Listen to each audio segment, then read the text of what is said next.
hii. Na pia upande ule mwingine wa serikali, ukikumbuka katika masomo ya social studies kulikuwa na zile 3 arms of government, ndizo hizo ambazo nakueleza. Moja, executive ikipata trilioni 2.6, trilioni 2.16. Hapa tulipo bunge ikiweza kupata bilioni 44, na pia upande ule wa mahakama au judiciary ukipata mgao wa bilioni 22. Hii yote ikiwa ni bajeti ambayo wanapanga vile watagawanya hizi pesa. Na pia mgao pia ambao utaelekea kwa maeneo ya county ambayo tunaita ambayo ni equitable share. Tumeona wameweza kuongeza kwa bilioni 10. Kwa bilioni 10. Sasa counties zitaweza kupata bilioni 385.4. Lakini Liz, najua umekuwa ukitangamana na hao viongozi, kumekuwepo na lalama ya ndiyo pesa zinatengwa lakini hazitufikii. Hapo ndio nitakuja, lakini kwa sasa naarifiwa na mwelekezi wangu Emmanuel Linonda na walio upande wa pili wa studio kwamba safari ya polepole yake waziri wa fedha kwa mara ya kwanza katika serikali yake Rais William Ruto, Profesa Njuguna Ndung'u ameanza safari yake polepole. Ndio anatoka katika afisi zile za hazina ya kitaifa, ukipenda kwa lugha ya Kizungu Treasury. Polepole wanaanza safari, na mwanahabari wetu Flora Limuki yupo katika maeneo hayo. Atakuwa wakitangamana polepole tu, kisha baadaye ataingilia katika lango hili kupokelewa na maspika wa mabunge haya mawili, kisha baadaye akitia saini kwamba ameingia kama mgeni katika bunge hili, ndipo ataweza kuingizwa. Na ukitazama kwamba kwa huo msafara Profesa Njuguna Ndung'u anatumia ile gari aina ya Passat. Hii imekuwa ni tradition, sijui kwa lugha ya Kiswahili umekuwa ni mtindo tangu hapo katika ile awamu wa muongozi wa hayati Rais Mwai Kibaki aliposema kwamba viongozi wote katika serikalini wakuwa wanatumia gari aina hii ya Passat. Na kama unavyoona katika runinga yako, mtindo huu umeendelea hadi siku ya leo. Atatoka kutoka eneo hilo la afisi zake ambazo ziko katika Treasury Buildings pole tu afike hadi haifiki kilomita 1 kufika. Haifiki kilomita 1. Lakini jambo lingine ningeweza kufahamisha pia kwamba huu pia ni mtindo katika nchi zote ambazo ziko ile eneo la Afrika Mashariki. Siku ya leo mawaziri wote katika mataifa haya yote, ikiwemo Tanzania, ikiwemo Uganda, ikiwemo Rwanda, kuna yale makubaliano ambayo waliweka kwamba ikifika ni kusoma kwa bajeti, mataifa yote yatakuwa yakifanya hii kwa pamoja. Kwa hivyo tunataraji pia shughuli kama hii ambayo inaendelea hapa nchini Kenya pia inaendelea katika mataifa mengine. Hapo ndio umenikumbusha Museveni ambaye ni rais wa Uganda, alisema kwamba atakuwa akisoma ama akisikiza masuala ya bajeti kutoka kilomita chache, manake hivi karibuni aliweza kutambulika ama kupimwa na kupatikana na virusi vya corona. Hivyo basi hataki kutangamana. Umesema ni mtindo katika mataifa ya Afrika na haswa Afrika Mashariki. Haswa Afrika Mashariki. Nikirejea hapa ni kwamba mabunge ukiangalia, tutakuwa tukikuonyesha katika dakika chache zijazo baada ya kupokelewa kwake waziri wa masuala ya fedha, jinsi ambavyo watakuwa wameketi maspika wote, ama ni spika mmoja atakuwa akiwakaribisha. Ni spika wote wa bunge la kitaifa na pia bunge la seneti, na pia wale viongozi wa bunge hizi mbili, ikiwemo ule ni kiranja wa wengi, kiongozi wa wengi pia. Na sijui kama leo pia tutataraji kwamba wale viongozi wachache pia watakuwa katika foleni ile ya kumkaribisha waziri huyu wa fedha.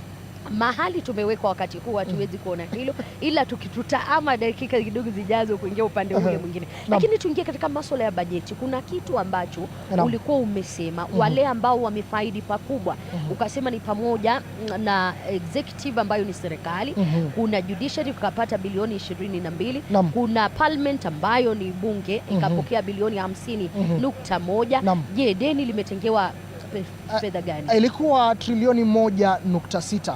Lakini tukisonga kando na deni, labda tunaweza katika national government tuweze tu kuangalia ni vipi fedha hizi ambazo zimeweza kutengwa. Eneo moja ambalo linamwathiri Mkenya wa kawaida ni hili swala la masomo, education. Na tumeona kwamba kumekuwepo na nyongeza ya karibu bilioni 1,100. Kumbuka mwaka jana waliweza kutenga bilioni bilioni 1,500, lakini mwaka huu wameweza kuongeza imefikia bilioni 600.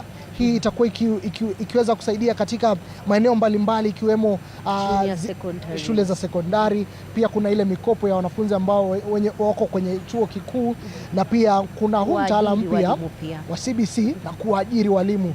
Ni swala muhimu ambalo tunaona kwamba serikali hii ya Kenya Kwanza imetenga fedha ambazo ni kiwango hiki kubwa. Kuna kitu ulikuwa umeguzia katika kutenga, kuna tofauti ya kutenga na jinsi ya matumizi, na hapo ndio changamoto ipo. Ulikuwa umezungumzia masuala ya county.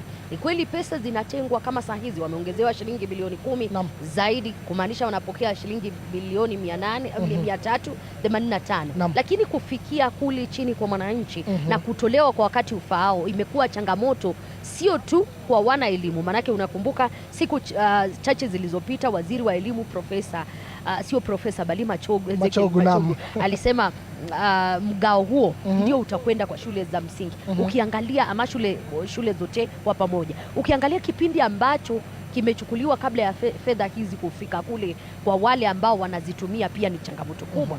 Na hii ni jambo nitakuuliza hili, kuna uwezekano ndani ya serikali hii ya Kenya Kwanza, manake umezungumza na viongozi, umetizama mtindo jinsi ulivyo, haya yakabadilika? Haya huenda yakabadilika, kwamba ukitazama kwamba katika bajeti hii ya Rais William Ruto, fedha ambazo ameweza kutenga ziweze kufikia au kufadhili ujenzi au maendeleo ni karibu bilioni 700.5. Lakini tatizo kubwa ni kwamba kuna baadhi ya maeneo ambayo ama baadhi ya vipengele za utendakazi wa serikali ziliweza kupelekwa katika county, yani devolved units ama devolved units, na kwamba huenda kukakuwa na changamoto iwapo fedha hizi hazitaweza kupelekwa katika county kwa muda ufao. Na tumeweza kuona hadi mwenyekiti wa kikao cha magavana ambaye ni Waiguru mara kwa mara akitoa na habari kwambia hatujapata hela, bado hatujapata hela. Lakini ukikumbuka kwamba bado licha ya kuwa county pia inaokota ushuru kutoka upande wao, lakini haiendi katika maendeleo, inaenda kulipa mishahara. Na tumeona kwamba kuna wakati pia mkaguzi wa hesabu za serikali alikuwa ameibua tetesi kwamba waajiriwa katika county ni wengi. Kwa hivyo zile pesa ambazo ushuru ambao unaokotwa kutoka county hautumiki sana katika, unakuwa reverted kwa serikali, unaenda kulipa mishahara ila hauendei maendeleo. Kwa hivyo counties zinategemea pakubwa kupata pesa, ile equitable share, kupata pesa kutoka kwa serikali kuu ili kufanikisha maendeleo yake. Unajua, wakati ukizungumza nilikuwa nawaona wale ambao ni maafisa kutoka kule kwa hazina ya kitaifa Treasury wakiingia moja kwa moja na hayo maua yao, na hilo linaniambia kwamba kipindi muda wowote kwa wakati huu atakuwa akisonga. Nimesema siku zote, kama unavyoona kwenye kiwambo chako ama runinga yako, unaona jinsi ambavyo mwendo upo, na wakati nimewaona hao maafisa imenipa kule kufahamu mimi na Mwege kwamba dakika kidogo zijazo tutakuwa tukipiga inaitwa parapanda. Tuingia katika masuala ya security. Lakini kabla tuende kwa masuala ya security, labda ungeweza kumweleza mtazamaji wetu, kwa maana naelewa kwamba kwa kiwambo ambacho unatazama TV47 kwa sasa, tunaona wabunge wameanza kuingia ndani ya bunge. Hebu tueleze ni vipi kunaenda kwa sasa katika kiwambo cha televisheni? Katika masuala ambayo tunafuatilia moja kwa moja ni kwamba wabunge, ukiangalia kwenye runinga yako na ambayo ni runinga uipendayo, runinga ya TV47, unawaona imekuwa kwa kasi tayari. Unawaona jinsi ambavyo wameketi wale wabunge, kuashiria kwamba wapo tayari kuweza kuhutubiwa na yule ambaye ni waziri wa fedha Profesa Njuguna Ndung'u. Kwa mara ya kwanza, nitasisitiza hilo, manake hii ndio bajeti ya kwanza ya Rais William Ruto na ambayo anasema kwa kasi zaidi hangependa itoke katika masuala ya ushuru. Ukiangalia opposition wataketi upande wao, wale ambao wanaunga mkono serikali ambao ni wa Kenya Kwanza pia wataketi pale. Maspika wote wawili wapokee pamoja na makarani wa bunge hili bunge la kitaifa na bunge la kupokelea yule mgeni wa siku ambaye ni Profesa Njuguna Ndung'u. Kisha baadaye watasaini kitabu na baadaye kamili, baada ya kila kitu chote kimefanyika, ataweza kutueleza ama atatujibu maswali sisi kama wanahabari. Tutakuwa na uwezo wa kuuliza ama nafasi ya kuuliza ni kwa namna gani hili deni litakwenda, umeamua kutax sawa kwa wingi ni kwa sababu gani, ni wapi ambapo low hanging fruits wanasema vile tunaweza kupata ushuru wa haraka. Hayo ni baadhi ya maswali ambayo atakuwa akijibu, na baadhi ya policies kama unavyoona kwenye runinga yako moja kwa moja ni kwamba wabunge wote kwa pamoja wanaendelea kuingia katika bunge lile la kitaifa moja kwa moja. Lakini Mwege, turejee nitarejea katika hili swala la security, maanake najua hapo ndio nyumbani. Na katika siku za hivi majuzi umeshuhudia masuala yanayohusiana na usalama kwa wingi zaidi. Sio katika eneo moja, maeneo tofauti hapa nchini, katika kaunti karibia zote kuna changamoto ambazo waziri wa usalama wa ndani amekuwa akikabiliana nazo. Ina maana bajeti yake imekwenda namna gani, wamepokea ama wanatarajiwa kupokea mgao wa aina gani? Kile ambacho tumeweza kuona katika swala hili la usalama ni kwamba wameweza kupata nyongeza ya fedha ambazo walikuwa wametengewa, ni zaidi ya zile ambazo walikuwa wametengewa katika bajeti iliyopita ya mwaka jana, ya mwaka 2022-2023. Na ukiangalia kwamba, kumbuka katika kitengo cha usalama kuna ule upande wa National Police Service ambao uko chini ya Inspector Mkuu, Inspector Generali ambaye ni Japhet Koome. Hao kwa sasa kifedha wanajitawala. Na mwaka huu tumeona kwamba wameweza kupata nyongeza ya fedha ambazo wameweza kupewa. Mgao wa mwaka wa bajeti inayosomwa mwaka wa 2023 wameweza kupata mgao wa bilioni 1,100.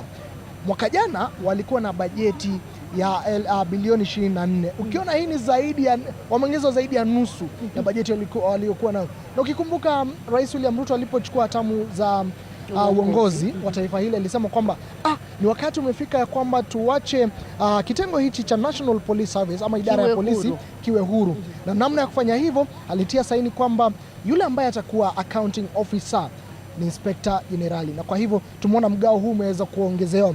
Lakini upande ambao ulibaki naye Profesa Kithure Kindiki akiwa accounting officer chini, ambapo tunataraji kwamba the PS mratibu mkuu ndiye walipata nyongeza. Na katika kitengo cha internal security wameweza kutengewa bilioni 25,000, hii ikiwa nyongeza pia ya zaidi ya bilioni 10. Bajeti ya mwaka wa 2022-2023 walikuwa wametengewa bilioni 8. Na ukiona hapa bajeti hii wameweza kuongezewa idadi kubwa. Lakini pia katika kitengo cha defense ambacho kinaongozwa na waziri wa defense ambaye ni Maiden, pia wao wameweza kupata nyongeza, ila kidogo sana, si nyingi. Mwaka jana waliweza kupewa bilioni 135, lakini mwaka huu wameweza kupewa karibu bilioni 138. Lakini haya yote 10 ni kwamba utozaji ushuru umeongezeka kwa zaidi ya 10%. Kulingana na yale mapendekezo au katika bajeti hii ambayo Njuguna Ndung'u leo anakuja kuisoma. Serikali ya Kenya Kwanza inadokeza kwamba itataka kumtoza ushuru Mkenya wa kawaida kwa zaidi ya 10%, kwa ile tofauti na ile bajeti ya mwaka jana. Na kuna vipengee ambavyo vimebadilishwa, na ndivyo unaona kumekuwa na kelele, Wakenya wengi wakiibua hisia mseto. Lakini ila jana kidogo tofauti na taswira ambayo tuliona bungeni, wale ambao wanaunga serikali waliweza kupiga kura wabunge 176. Wale ambao walisema la 81. Sijui walikuwepo Lizo, walikuwa wapi Lizo? Umenikumbusha nikizungumza na mbunge Makalimuli, nimemuuliza hilo swali. Kamza, mheshimiwa, mlikuwa na nafasi kama Azimio One Kenya ya kuweza kupinga kwa wingi na angalau Wakenya waseme ni kweli upande huu umepata wabunge 176 na hata nyinyi hamkufikia wabunge 100, ila hali ni wengi. Ukiangalia ni kipi kilichokwenda mrama? Akanambia ujumbe wa kwamba kura itapigwa ulikuwa umesambazwa kwa kawaida, lakini wale baadhi ya wabunge wao hawakujitokeza kwa wingi. Hili likiwa na maana gani kuna wale ambao ni wanafiki ndani yao. Naam.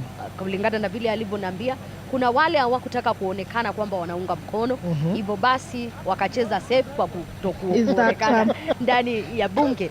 Cha msingi ni kwamba mswada huu licha ya kupita, kuna kupita katika kiwango cha pili, maanake ni second reading.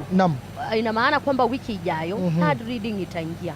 Kuna uwezekano wa kubadilisha baadhi ya vipengee endapo watakubaliana kwa pamoja hili lakini mswada huu, siku zote mswada wa fedha katika bajeti yoyote ndio unaamua jinsi na mwelekeo ambao bajeti ingechukua.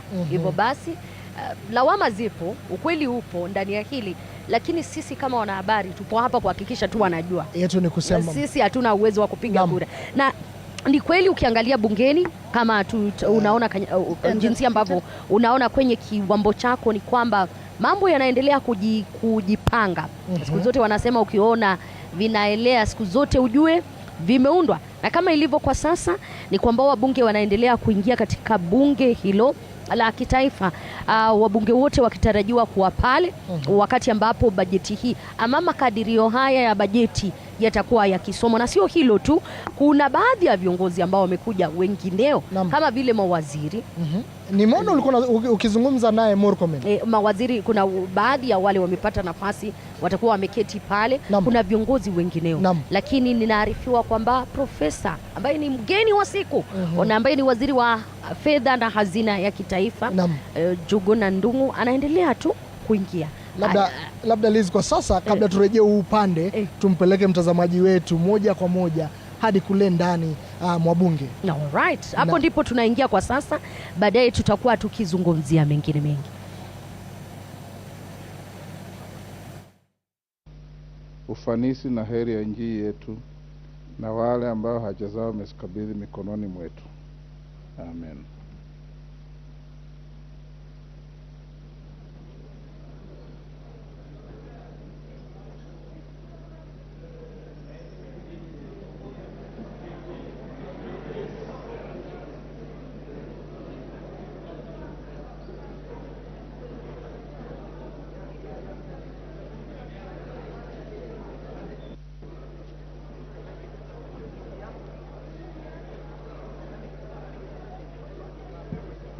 Honorable members,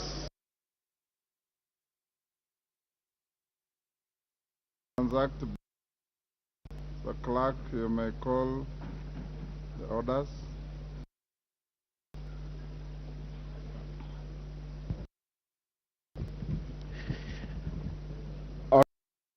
Administration of oath. Order number 2, communication from the chair.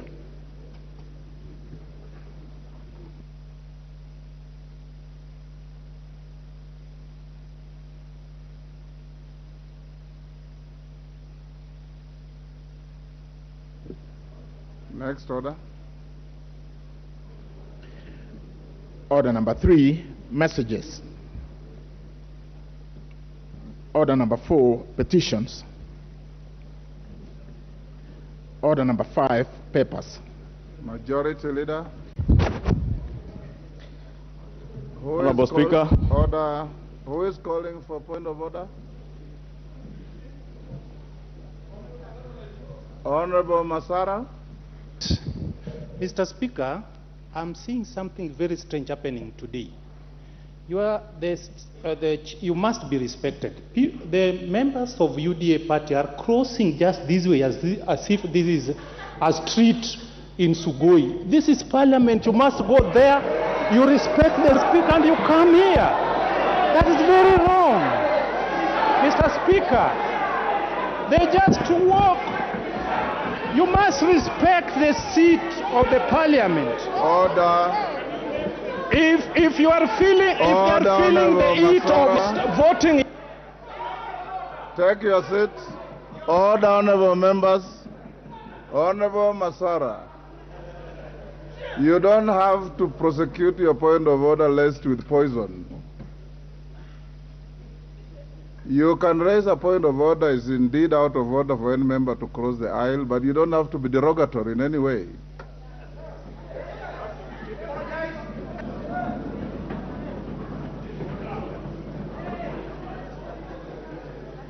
Proceed, Majority Leader. Thank you, Honorable Speaker. Although, Honorable Speaker, Sugoi is a very important village in this country.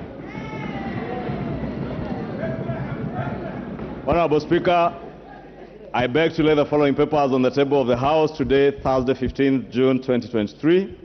1. Report of the National Government Budget Implementation Review for the first 9 months of the financial year 2022-2023 from the Office of the Controller of Budget. 2. County Government Budget Implementation Review Report for the first 9 months of the financial year 2022-2023 from the Office of the Controller of Budget. 3. The Performance Audit Report of the Auditor General on construction of small dams and water plants by the Ministry of Water, Sanitation and Irrigation and implementing agencies for June 2023. And lastly, 4. The annual report and financial statements for the financial year 2021-2022 from the Office of the Controller of Budget. Thank you, Honorable Speaker. Chairperson, Special Funds, Accounts Committee.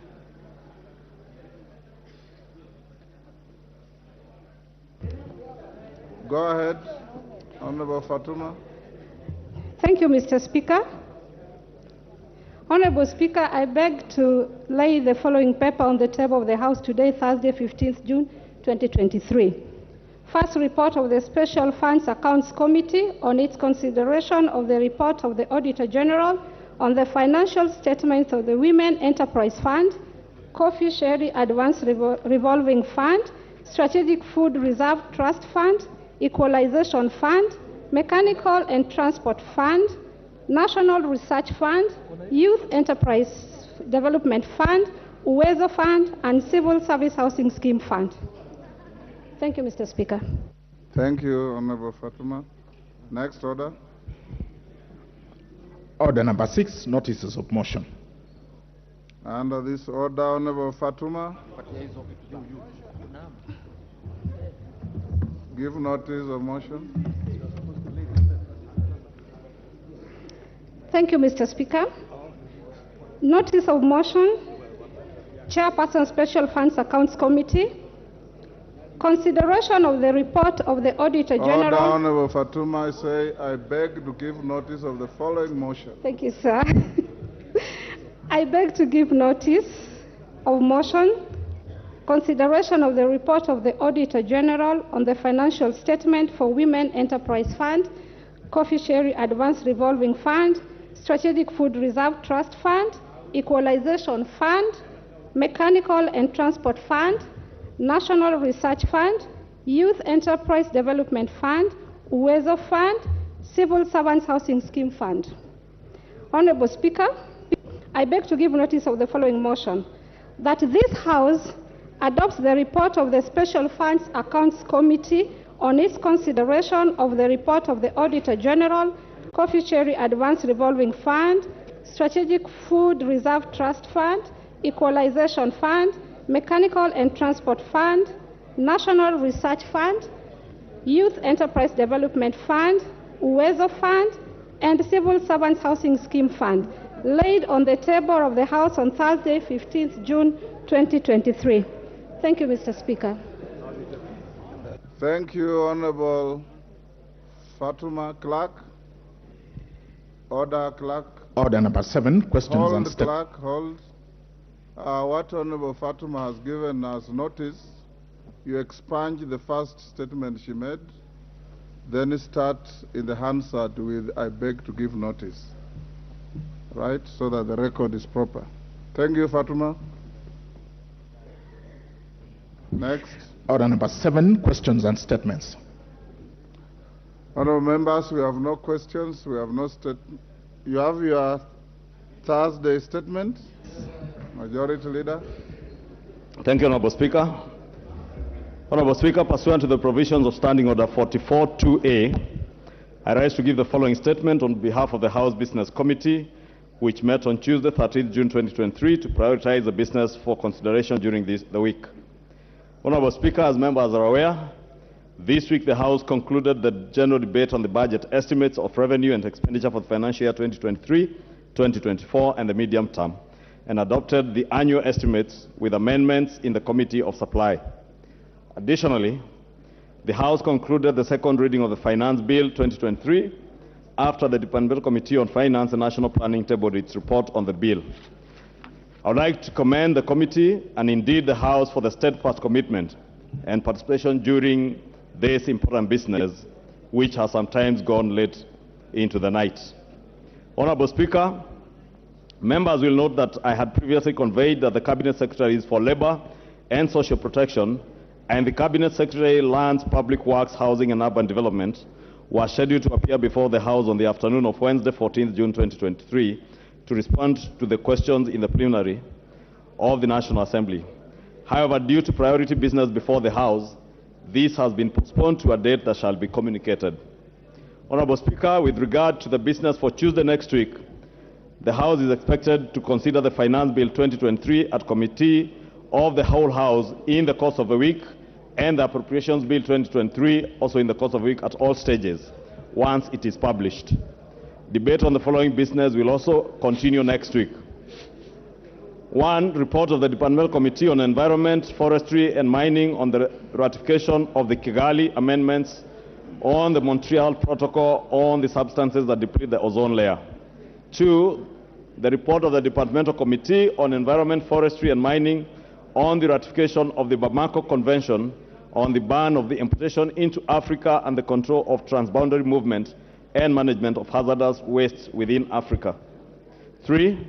The report on United Nations Convention Against Corruption, UNCAC, and Global Parliamentarians Against Corruption, GOPAC, Annual General Meeting, and 4. The second reading of the Statutes Law Miscellaneous Amendments Bill of 2022. Finally, the House Business Committee, Honorable Speaker, will convene on Tuesday, 20th June 2023 to schedule business for the rest of the week. And I wish to lay the statement before the table of the House. Thank you, Honorable Speaker. Thank you. Next. Yes, Junet, what is... Mr. Speaker, in line with the statement that has been tabled by the majority leader, I think now there is clarity in the House that the finance bill is coming up for the third reading on Tuesday next week. Because, Mr. Speaker, you know, yesterday when we were debating the finance bill in second reading, for the second reading, there was a lot of confusion that people didn't know and is going to happen next week on Tuesday, and members must be aware of that, especially members on our side. Now you can prepare properly. Thank you very much. Yes, Chungwa. Honorable Speaker, you know my good friend, the Honorable Junet, might not have heard me clearly. I said from business beginning on Tuesday, in the course of the week, next week, we will have the third reading and the appropriations bill, should it be published over the weekend. But that is not to say it could be Tuesday, and the Honorable Junet is a member of the House Business Committee, and he knows it is a House Business Committee that schedules business for the week, and I believe when we meet on Tuesday 20th, we'll be able to schedule business for next week. 2, Honorable Speaker, there should be no excuse for any member of parliament to be anywhere else other than in the National Assembly, in chamber, debating, and therefore there were no surprises yesterday. Every member of parliament who's been elected by the people of Kenya from the constituents we are elected in, we should be in the House from Tuesday to Thursday. And it's a very short 4 hours in the afternoon, another 8 or so hours on Wednesday, Thursday, another short 4 hours, and we're off to our constituency. Honorable Speaker, let me just say, in the course of next week, between Tuesday and Thursday, when the House business schedules and the order paper will be published, Honorable Speaker, by Monday night, actually. Then the House business schedules when we transact what business. Junet, you want to pursue that? There is clarity now, but you know, Mr. Speaker, the course of the week is a course that you have to, with your indulgence now, Mr. Speaker, and the mood of the House is that on Tuesday we have the finance bill. Can we agree tentatively here and ask the House... Order, Honorable Junet. Order, members. Order. For avoidance of any doubt and Honorable Junet's point of order, many members thought that by your vote last evening, you concluded the finance bill. You didn't. There is still the committee of the whole. The bill as you passed yesterday is the bill as published. The committee itself has proposed amendments. There are many members, I believe, who will also bring amendments to the bill. And that will be in the committee of the whole, depending on what the House Business Committee, in which Junet yourself sits, you will give direction as to whether to start on Tuesday or Wednesday or whichever day. But I believe that in the course of business, we should be able to start on Tuesday and proceed until you finish. If you want to truncate the process, you can finish on Tuesday. If you want to mount spirited competition, including but not limited to divisions, then we may be able to go on up to Thursday. But be aware that the finance bill is not done yet. Order. No more points of order. Yes, Senior Counsel. Thank you, Mr. Speaker. Mr. Speaker, I need your guidance on a procedural matter, unless it escaped my attention at any one point. I'm looking at Standing Order 244C in terms of the order in which things are to be done. It suggests to me that the budget highlights and revenue-raising measures which would be presented by the Cabinet Secretary comes first under 244C1. On the same day, under 244C4, on that same day, then the Cabinet Secretary will then present a legislative proposal. It is that legislative proposal which, once presented under now Standing Order 245, constitutes and becomes the finance bill, which then is later discussed. So, Mr. Speaker, I want to understand a situation where the finance bill was already introduced, has already come to the second reading, and the budget proposals have not been made, and the proposal by the Cabinet Secretary has not been presented. What then were we discussing? It is my understanding that if we go that way, then it means we have dispensed with the presentation of the budget proposal by the Cabinet Secretary, in which case I will seek your guidance on why the business you had indicated that will be undertaking from 3 p.m. Thank you, Mr. Speaker. Honorable Senior Counsel, the standing order you are citing was actually rendered negatory by a decision of the court that has been the creation of the process that we are undertaking. So this process is not against any law.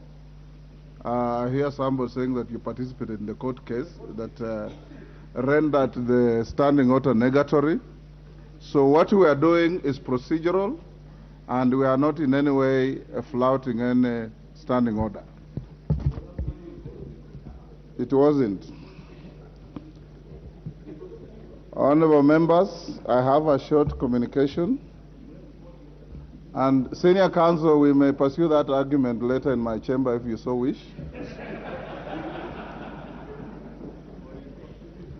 And it's in relation to interruption of business,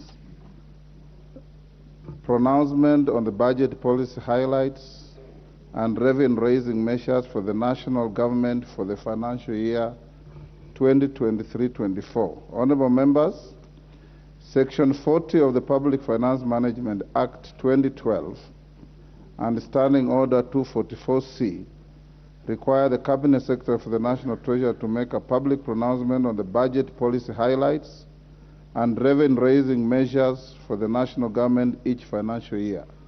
In this regard, and as communicated earlier, the Cabinet Secretary will be making this pronouncement shortly. Honorable members, I wish to recognize the dignitaries present in the galleries today. They include members of the Cabinet, led by the Prime Cabinet Secretary, the Honorable Dr. Wycliffe Musalia Mudavadi, EGH. Other guests present today include Principal Secretaries, Chairpersons and Chief Executive Officers of parastatals, senior government officials, members of the Diplomatic Corps, and the development partners. On behalf of the National Assembly and on my own behalf, I welcome all of you to the National Assembly. Honorable members, before I invite the Cabinet Secretary for the National Treasury and Economic Planning to make his pronouncement, I wish to remind the House that in accordance with the provision of Standing Order 244C3, the Cabinet Secretary shall be heard without question or clarification sought. Further, the provisions of the Parliamentary Powers and Privileges Act 2017 and Planning. Honorable members, I now interrupt the business of the House to allow the Cabinet Secretary for the National Treasury and Economic Planning to make public pronouncement on the budget policy highlights and revenue-raising measures for the national government for the year 2023-2024 and the medium term. Cabinet Secretary for the National Treasury and Economic Planning, Professor Njuguna Ndung'u, CBS, you may now proceed. The floor is yielded to you.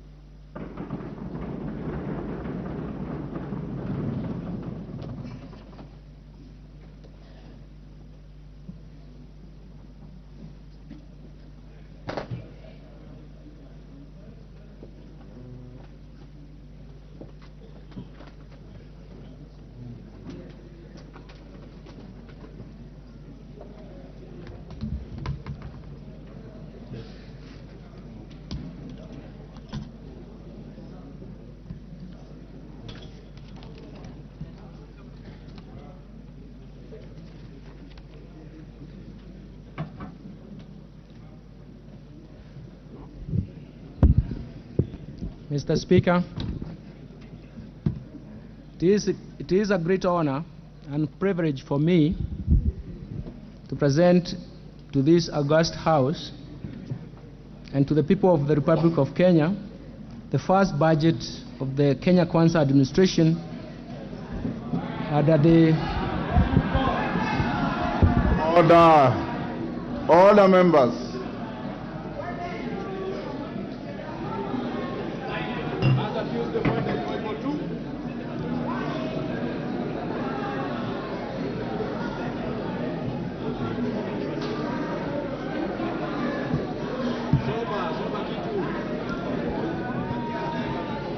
Okay,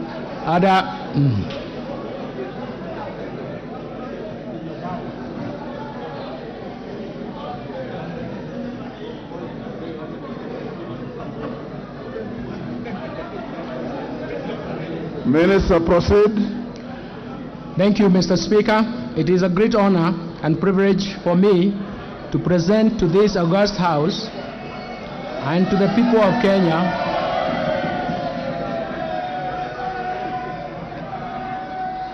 the first budget of the Kenya Kwanza administration under the leadership of His Excellency Dr. William Samoei Ruto, the President of the Republic of Kenya and the Commander-in-Chief of the Defense Forces. I do this in compliance with the Standing Order number 241 of the National Assembly and Section 40 of the Public Finance Management Act of 2012 that requires the Cabinet Secretary for the National Treasury to make pronouncement of the budget policy highlights and revenue-raising measures to the national government.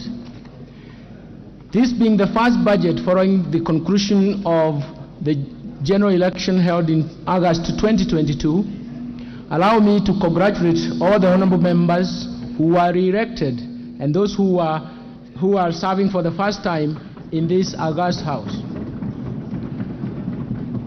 I look forward to working closely with all of you as we implement the bottom-up economic transformation agenda designed to achieve a sustained economic recovery for improved livelihoods for all Kenyans. Before I proceed, Mr. Speaker, allow me to take this opportunity to express my deep appreciation to His Excellency the President for appointing me to the Cabinet Secretary to the position of the Cabinet Secretary and Economic Planning, and entrusting me with the honor of overseeing the management of macroeconomic policy and public financial management for this great nation. I also wish to extend my sincere gratitude to His Excellency the President for his great nation.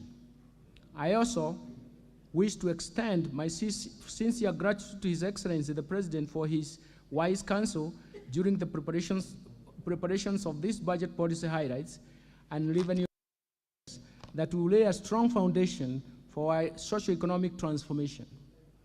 Mr. Speaker, the financial year 2023-2024 budget has been prepared against a background of a challenging external and domestic environment. In addition, the COVID-19 pandemic, Kenya has, over the past years, suffered and also a series of devastating negative and persistent shocks that include the worst drought in decades, as well as adverse spillover effects of the conflict in Eastern Europe and a tight global financial market condition. The combination of all these negative and continuing shocks are what we describe as a perfect storm that has confronted this new administration. The extreme climate change events have emerged as key drivers of food security and increased cost of living. Indeed, our people are currently confronted with increased prices of basic foods, energy, and transport. This calls for urgent and decisive interventions, especially on our supply side response. Mr. Speaker, in fulfillment of the requirements under the Constitution on public participation, Kenyans an opportunity to share their views on issues that needed to be addressed in this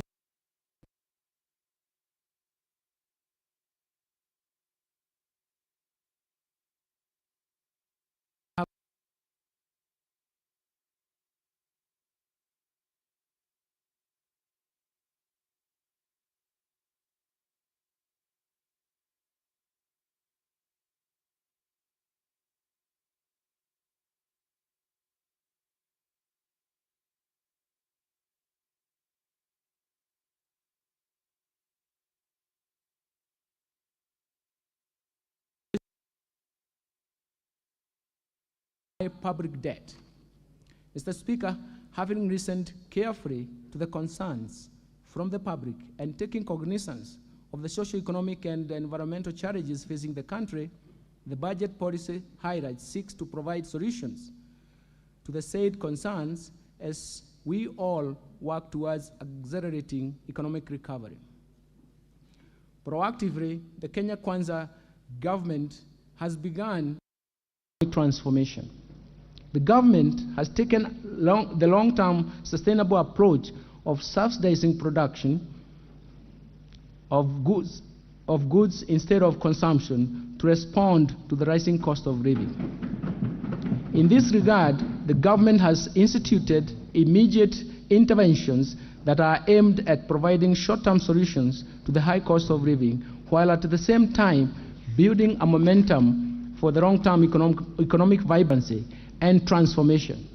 In particular, the government has covered the following areas. First, through the e-voucher fertilizer subsidy program, availed to 6 million of 50 kilogram bags of subsidized fertilizer worth 15 billion that are retailing at a cost of 350 per bag, a reduction from the market price from 6,500 per bag, representing a subsidy of Kenya shillings 3,000 per bag. So far, the government has registered 5 million farmers nationwide and issued over 2.5 e-vouchers to registered farmers. As a result, Kenyan farmers have been able to plant at least 200,000 additional acres of food this year and used 2 million more kilograms of seeds, and that is expected to improve the agricultural yields. Second, the government has granted duty waivers for importation of key food products such as white maize, rice, yellow maize, soya bean meal, assorted protein concentrates, and feed additives effective from 1st February to 6th February, 1st February this year to 6th August 2023.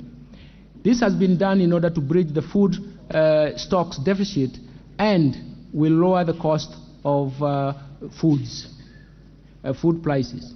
As a result of the drought, third, the mitigation measures and the climate adaptation programs, the government initiated a national tree planting campaign that seeks to enhance our national tree cover from 12%. Sure, Kenya has enough harvested water to facilitate a water management strategy for irrigation and food production.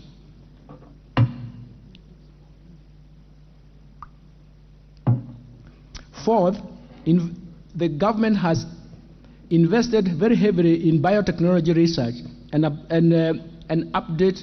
uptake of drought-tolerant crops to promote food security, particularly in marginalized areas. In the current year, over 250 metric tons of assorted drought-tolerant seeds valued at Kenya shillings 50 million have been distributed in Embu, Meru, Makueni, Machakos, Tharaka Nithi, Murang'a, Nyeri, Siaya, and Busia counties. Fifth, the government has reformed the National Health Insurance Fund to meet the urgent needs of Kenyans at the bottom of the socio-economic structure by actualizing its purpose as a social medical insurance facility. In addition, the government has committed to deliver universal health coverage to ensure that every Kenyan attains dignified health care at a minimum subscription fee. And finally, the government has reviewed the policy on the energy sector with the aim of developing and diversifying this market further by improving the sourcing and supply of cooking gas that inevitably has resulted in high costs that drive domestic inflation. This has allowed for additional players to be licensed and to set up liquefied petroleum gas facilities.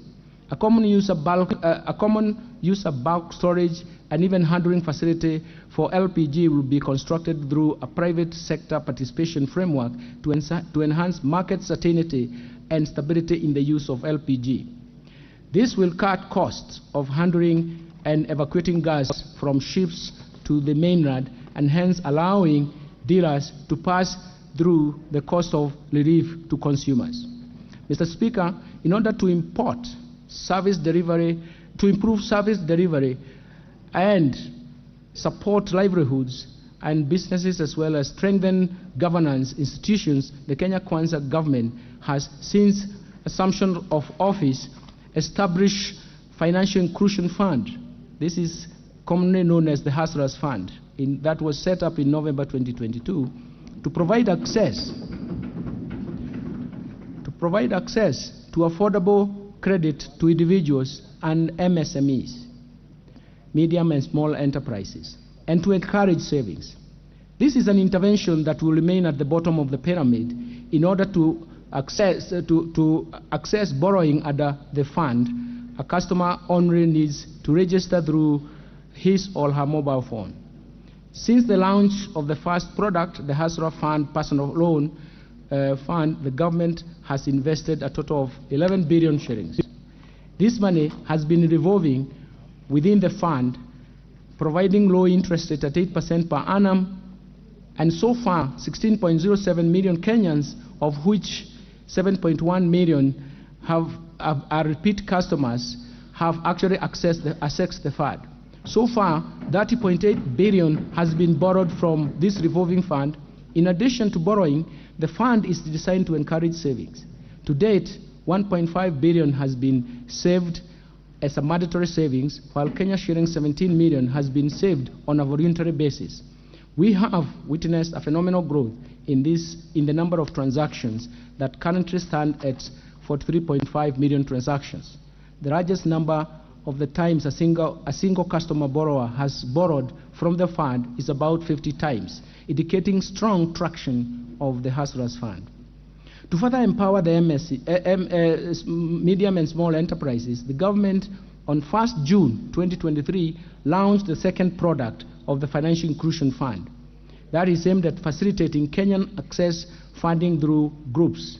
This follows the phenomenal success of the personal loans products under this initiative, and this will allow lending groups such as chamas and SACCOs and SACCOs. The groups can now borrow loans from between 20,000 shillings to 1 million shillings. Third, we have redesigned the competence-based education curriculum to make it responsive to our education needs. And fourth, I've employed over 30,000 teachers in a historic and unprecedented drive to improve the national teacher-pupil ratio and enhance performance. Fifth, government has introduced new funding model for higher education that will make the universities and technical training fully inclusive, financially self-sufficient, and also capable of competing with their peers globally while contributing to our national socio-economic transformation. Sixth, the government has established the National Open University in order to make higher education inexpensive, affordable, accessible, inclusive, and attainable to all.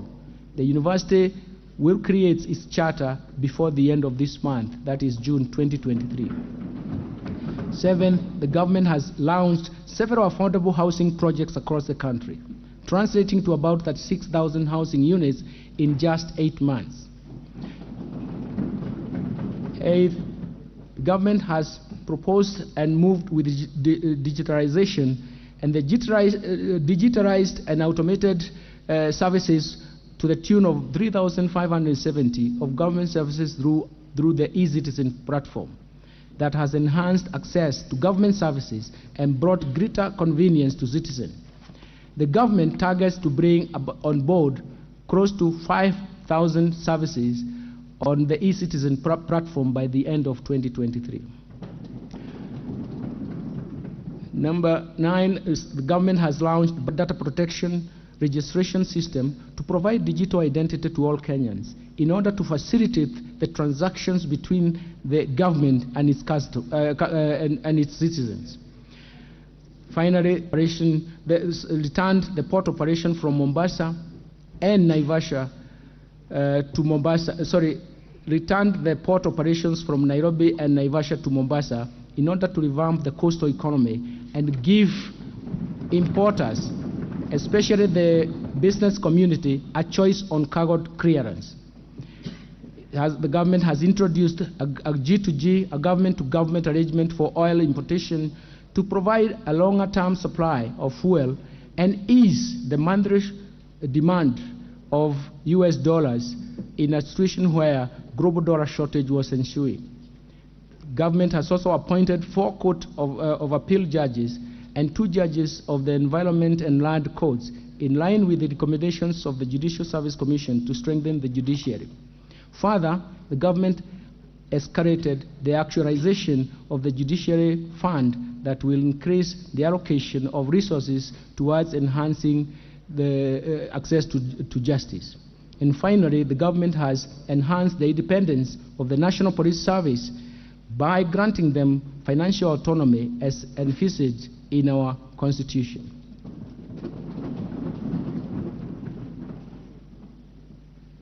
Mr. Speaker, while we celebrate these achievements, we are aware that a lot remains to be done in order to decisively deal with the pressing socio-economic challenges. First, to reverse the effect of the recent past negative shocks that have been persistent. And second, to improve and accelerate the betterment of the livelihoods of Kenyans. It is for this reason that the government is implementing the bottom-up economic transformation agenda, popularly referred to as BETTER, which is geared towards economic turnaround and inclusive growth. It is aligned to this agenda. It is in alignment to this agenda for this year's budget theme carries that spirit. This year's budget the theme is bottom-up economic transformation and climate change mitigation and adaptation for improved livelihoods of Kenyans.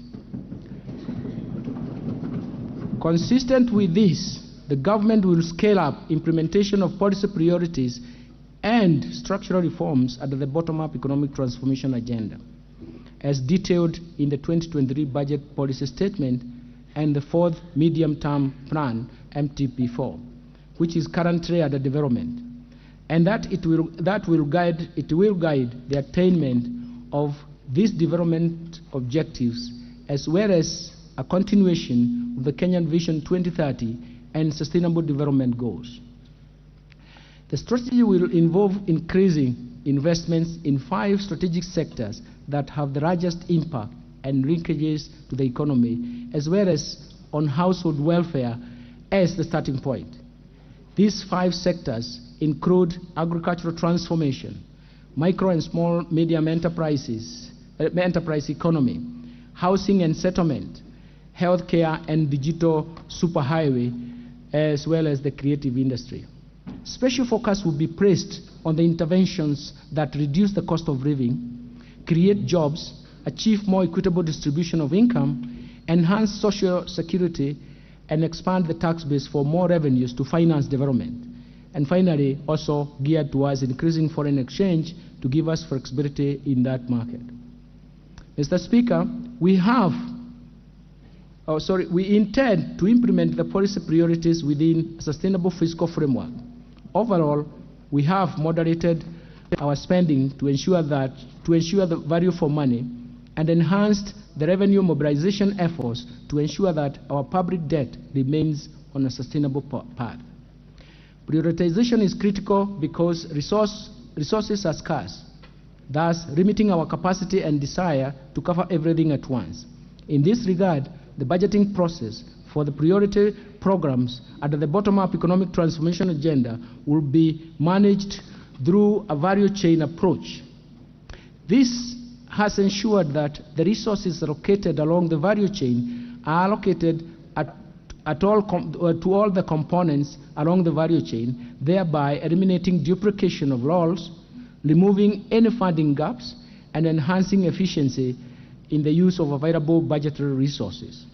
Mr. Speaker, it is now my privilege and honor to present the economic and fiscal policy underpinnings the government's bottom-up economic transformation agenda for improved livelihoods to Kenyans.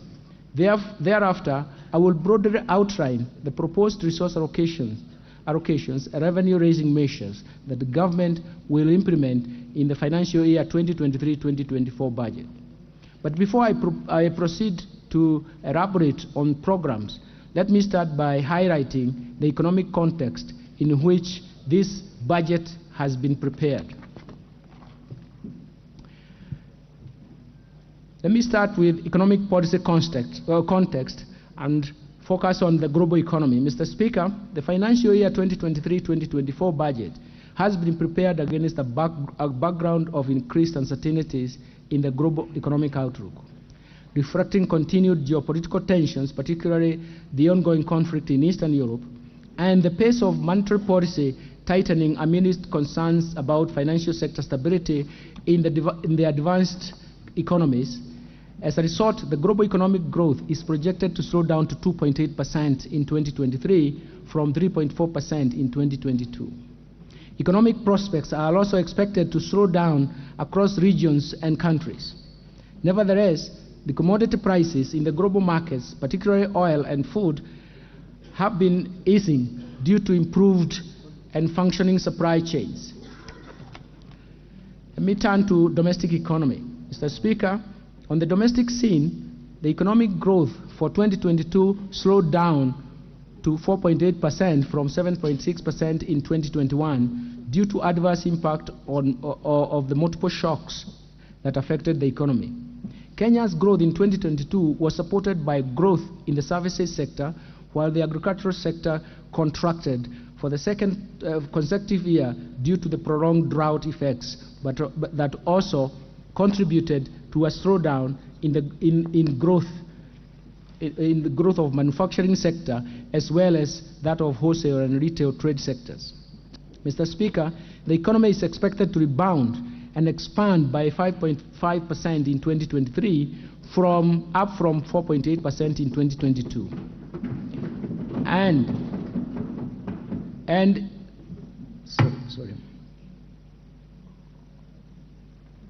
And it is supposed to maintain that pace over the medium term.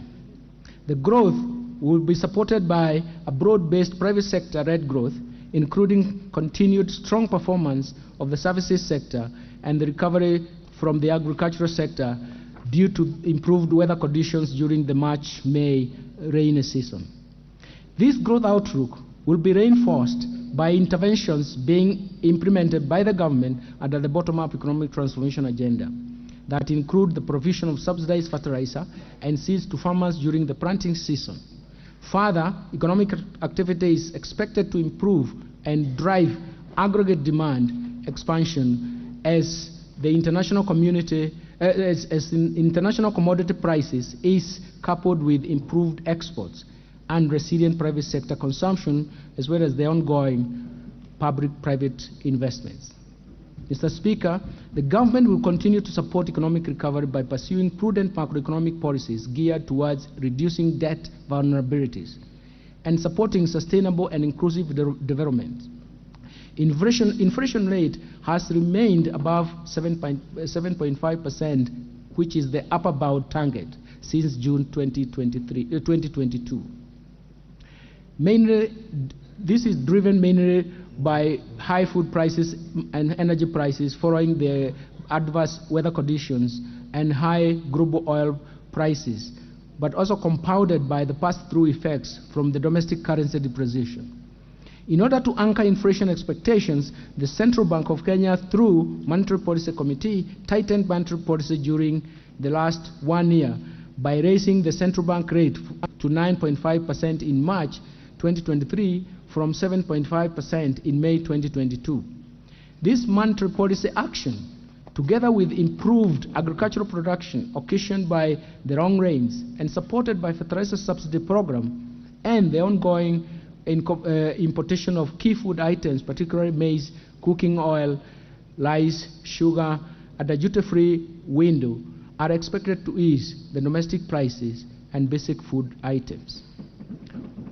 Already, the inflation pressures are easing with inflation rate at 8% in May 2023 from the highs of 9.6% in October 2022. Inflation rate is expected to return to the target range within the second quarter of financial year 2023-2024. Also, in addition, credit to the private sector has grown by 13.2% in the last 12 months to April 2023, and this is supporting economic activity. Most sectors of the economy continue to receive positive credit flows. Mr. Speaker, to further anchor inflation expectations, the Central Bank of Kenya will continue to implement reforms outlined in the White Paper on modernization of the monetary policy framework and operations that are aimed at enhancing the effectiveness of monetary policy formulation and implementation to prevent monetary policy falling behind the curve. These reforms include refining macroeconomic forecasting frameworks in line with the changing structure of the economy, improving the functioning of the interbank market to strengthen monetary policy transmission, and continued improvements of communication on monetary policy decisions.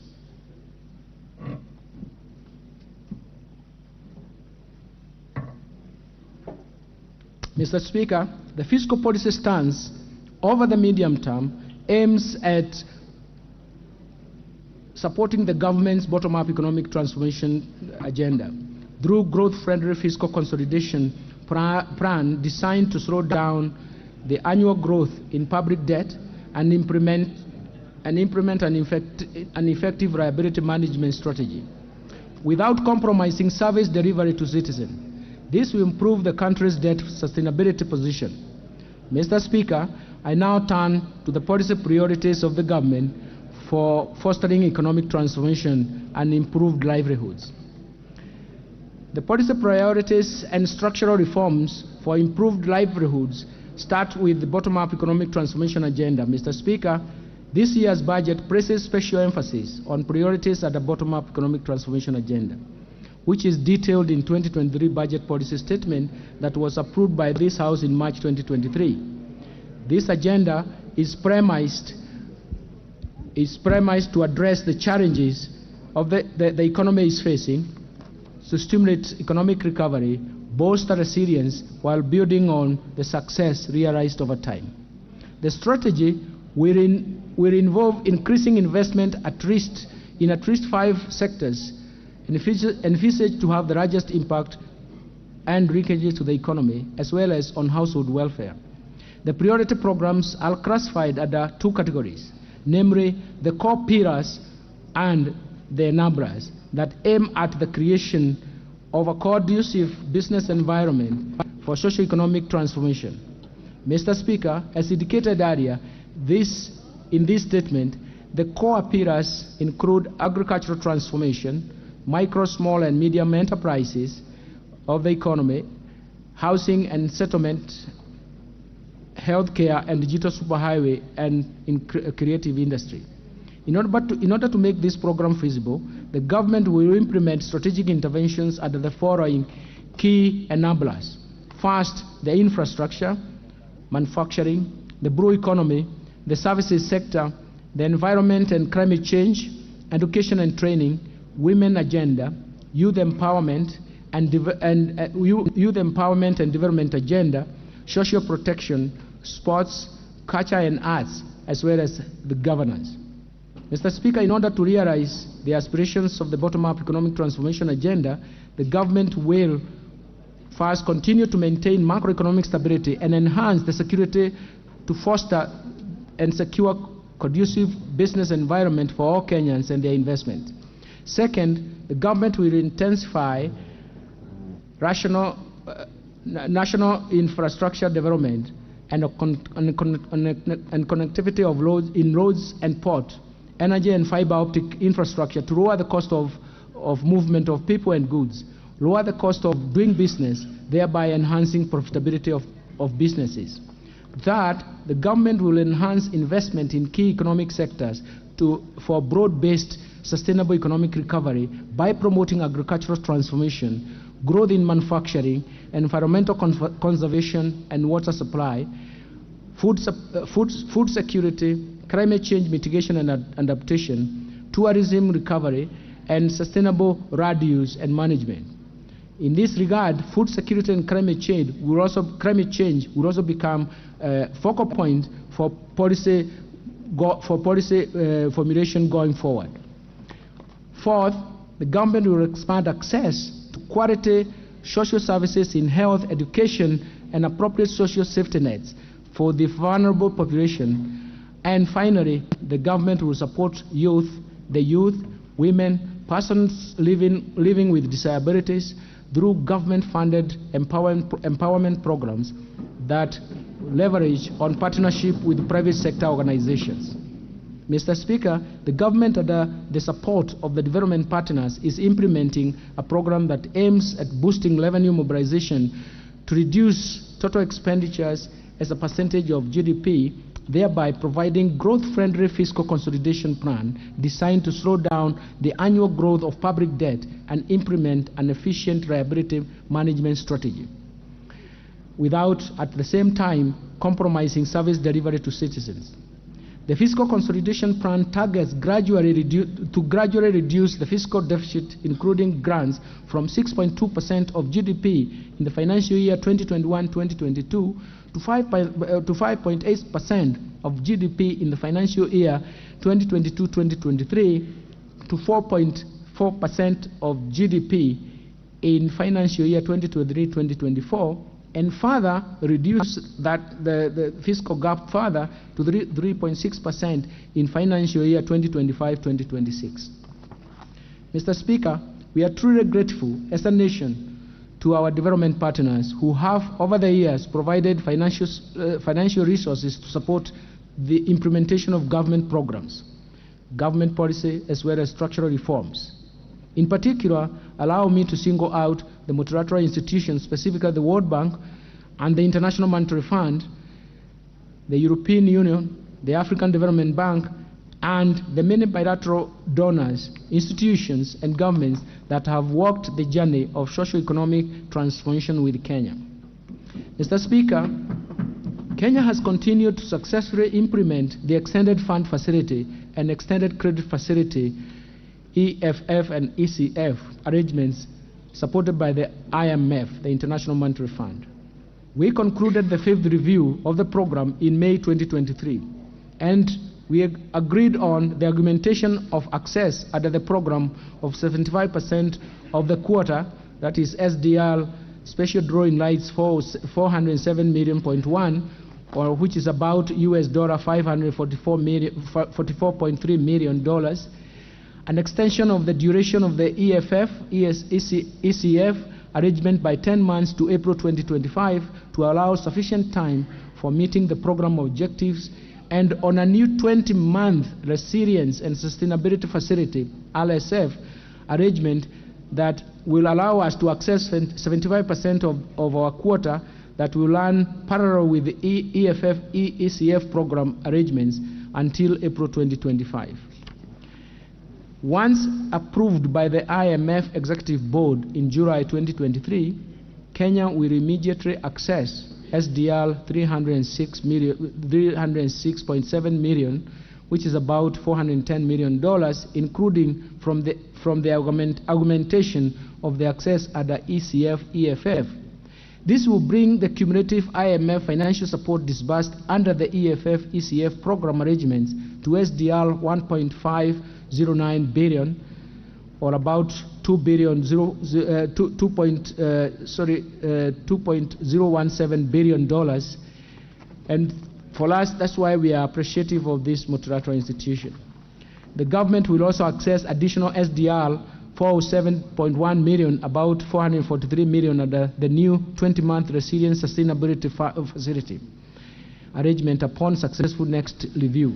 Mr. Speaker, when combined with RSF support, the cumulative IMF commitment to Kenya will be about SDR 2.633 billion, which is about $3.52 billion by April 2025.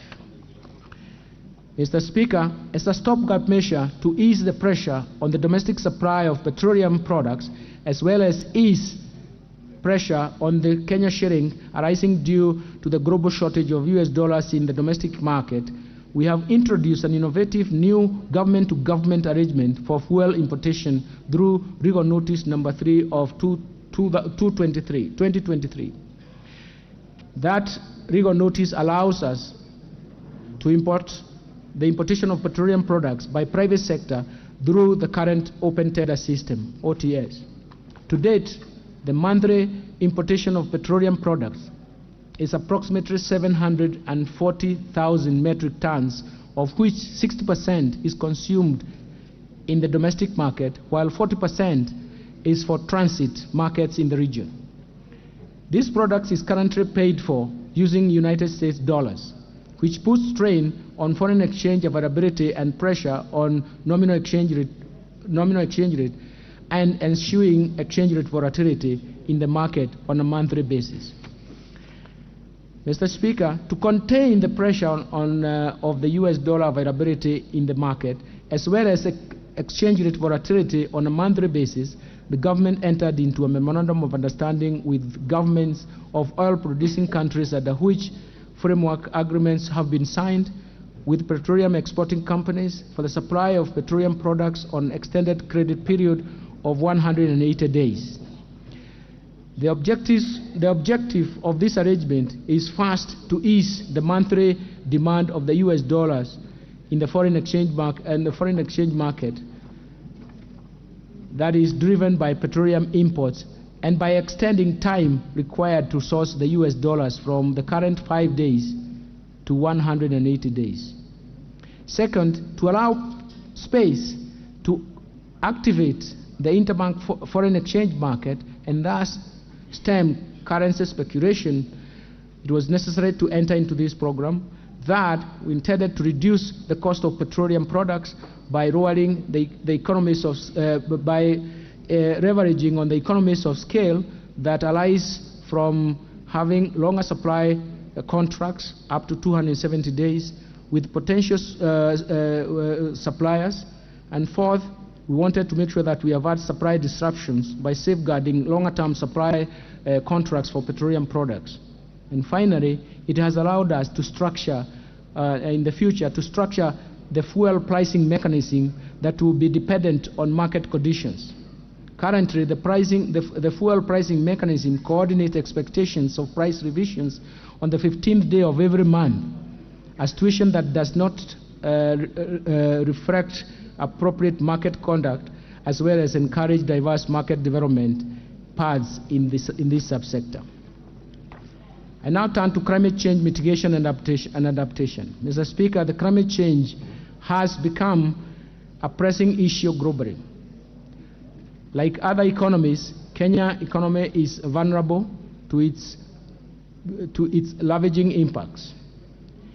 Indeed, we have just come out of the worst drought in 40 years, which has claimed lives of people and livestock, while at the same time threatened the livelihoods of millions of Kenyans. Given our vulnerability to climate change, it is imperative that we build a more climate-resilient economy. For this reason, the government has stepped up climate adaptation and mitigation efforts, including green energy, smart agriculture, decarbonized manufacturing, e-mobility, and green building. All these are aimed at the attainment of zero carbon by 2050. The government has committed to secure our future and to achieve a clearer and safer environment for all Kenyans by reducing greenhouse emissions, halting and reversing deforestation, biodiversity loss, and land degradation. In this regard, issues of climate change, mitigation, and adaptation have been mainstreamed in all government programs and across all levels of government. As part of drought mitigation measures and the climate adaptation program, the government is implementing a national tree planting campaign which is championed by His Excellency the President and seeks to enhance our national tree cover from 12% to 30% by year 2032. This will entail planting at least 15 billion trees over that period.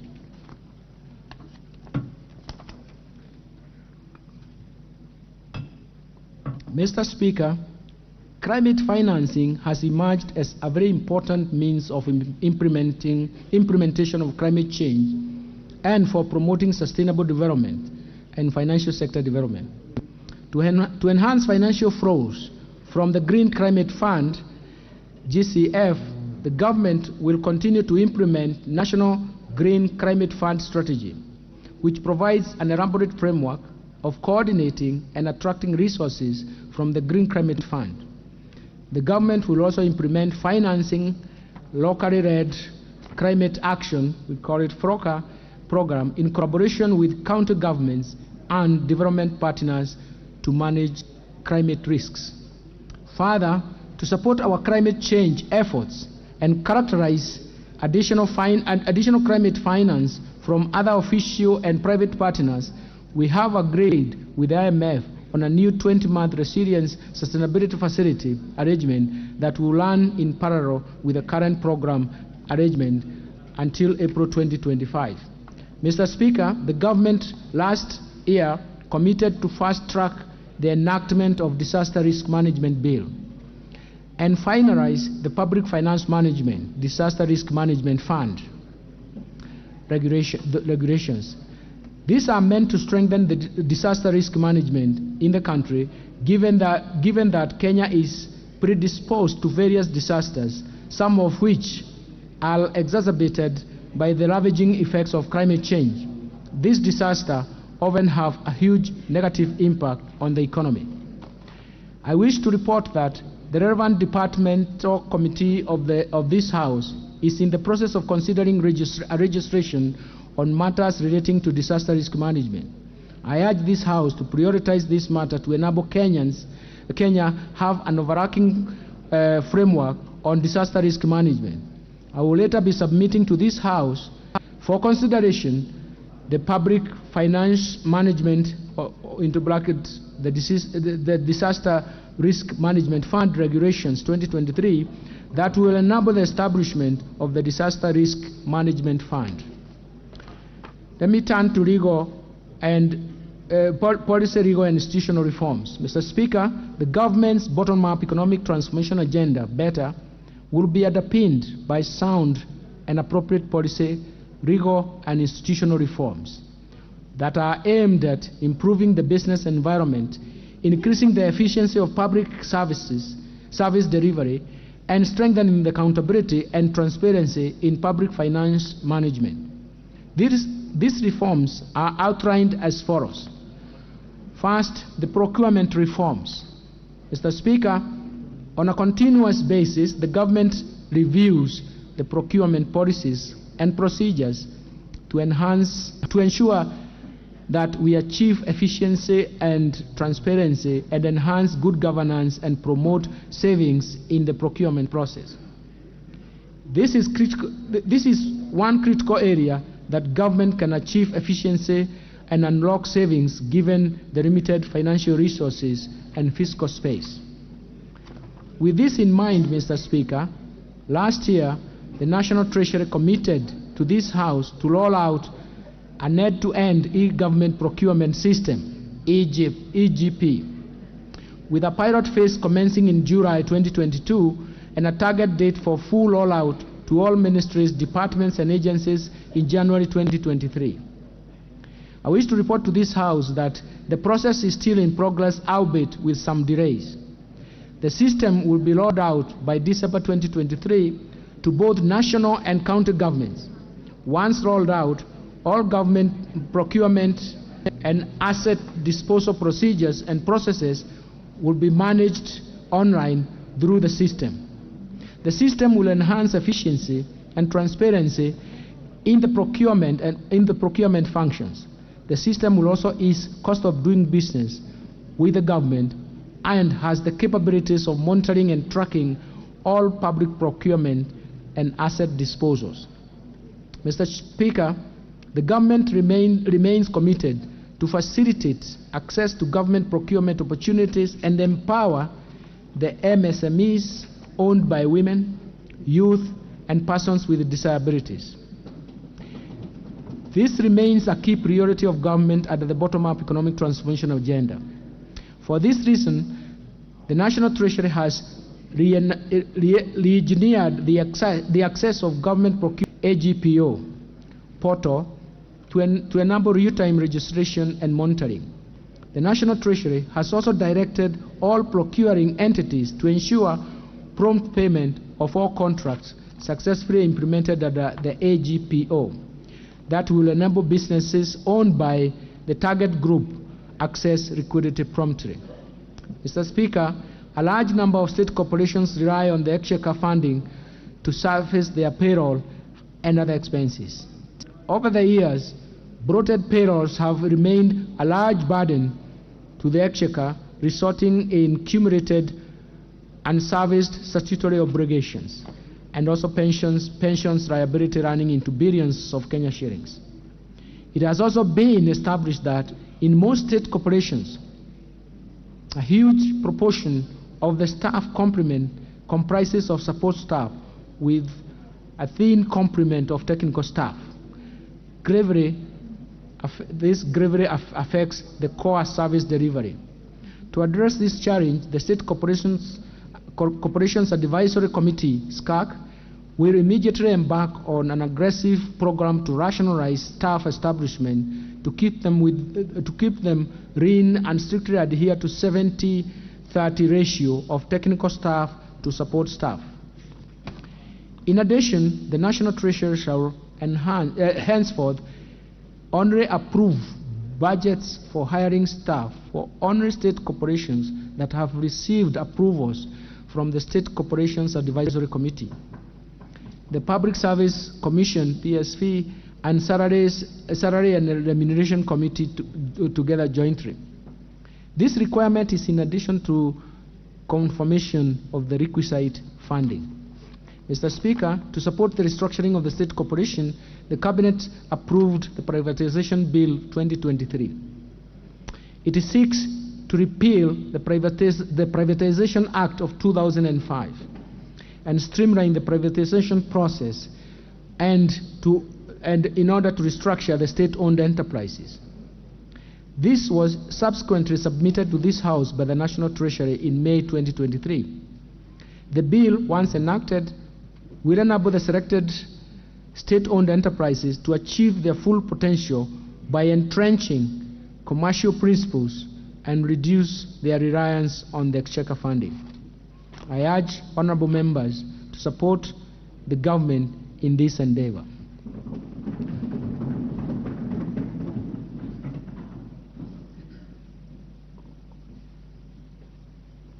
Mr. Speaker, in financial year 2022-2023, the government initiated a number of reforms in Kenya Power and Lighting Company, KPLC, and Kenya Airways, KQ, aimed at improving their efficiencies, reducing costs, and increasing revenues. To further enhance KPLC's financial sustainability, the government will restructure the balance sheet, mainly focusing on the huge loan balances, payables, and receivables. This will in turn address the current huge liquidity gap at KPLC. Towards this end, the government will implement a 4-point action plan focusing on, first, transfer of all transmission asset/stroke lines to Kenya Electricity Transmission Company, KETRACO.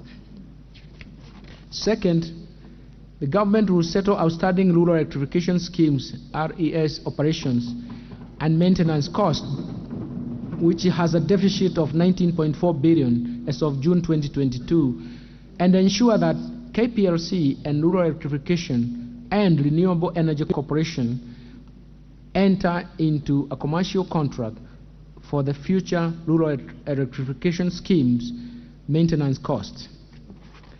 Third, the government will develop and implement a turnaround strategy that includes the reduction of system losses from the current 22.4% to 14.4% by end of June 2025.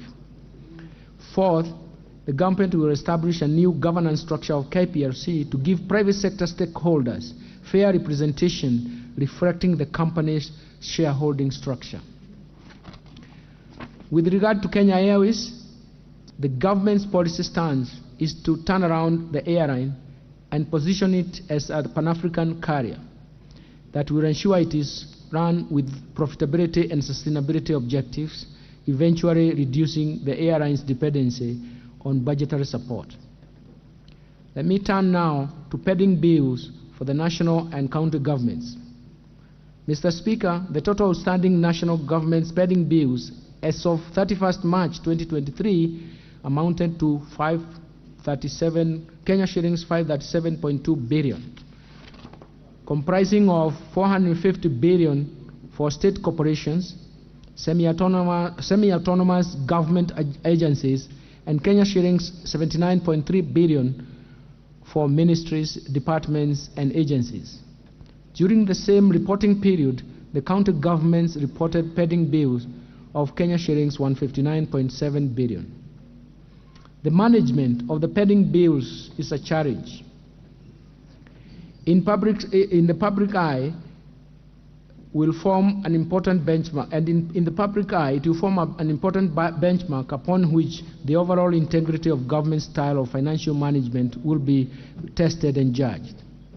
The delay in settling payments of pending bills has led to deterioration of financial positions of businesses, in particular micro and small medium enterprises, including business owned by women, youth, persons with disabilities.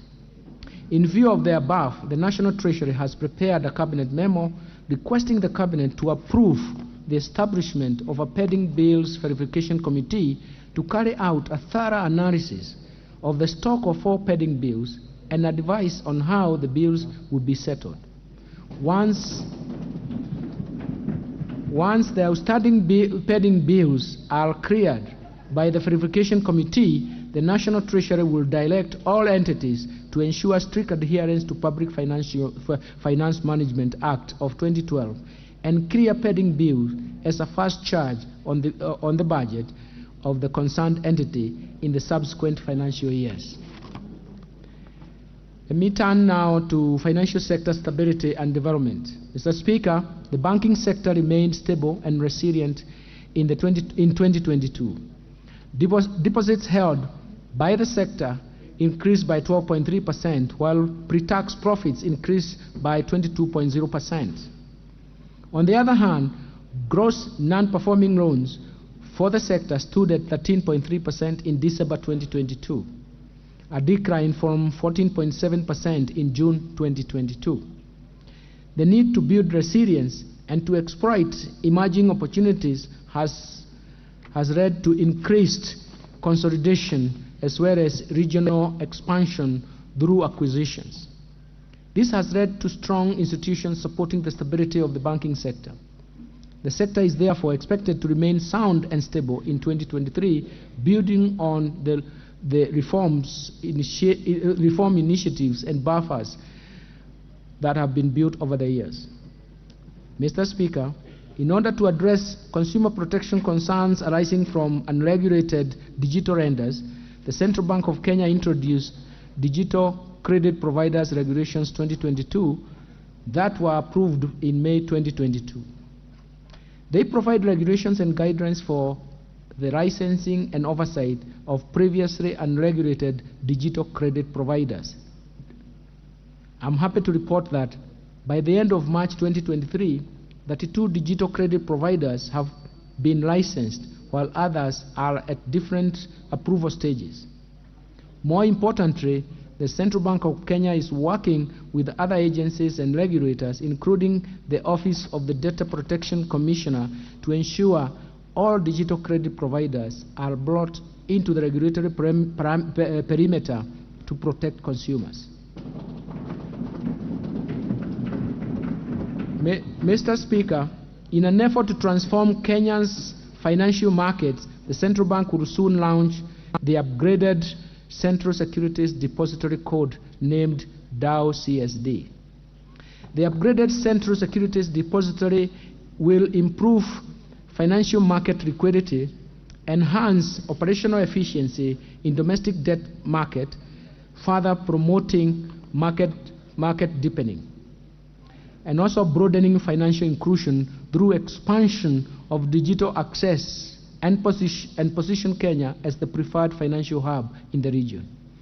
The Central Securities Depository will also scale up services to the public sector, to the public market participants, and support our diaspora investors via a versatile and highly scalable digital solution with capacity to deliver seamless investor experience and convenience. Mr. Speaker, since the launch of the National Payments Strategy 2023-2025 in February 2022, the Central Bank has implemented major initiatives to improve quality, access, and affordability of payment services to Kenyans. These include implementation of mobile money interoperability, licensing of new payment service providers, and rollout of key standards that increase convenience of payment services in line with global best practices.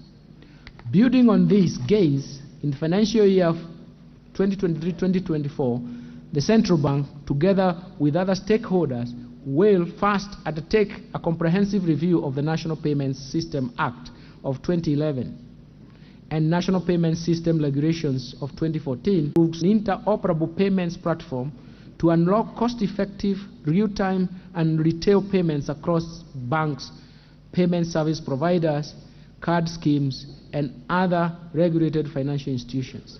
This will further contribute to lowering the cost of these services, increase choice, competition, stability, and widespread adoption of digital payments among Kenyans.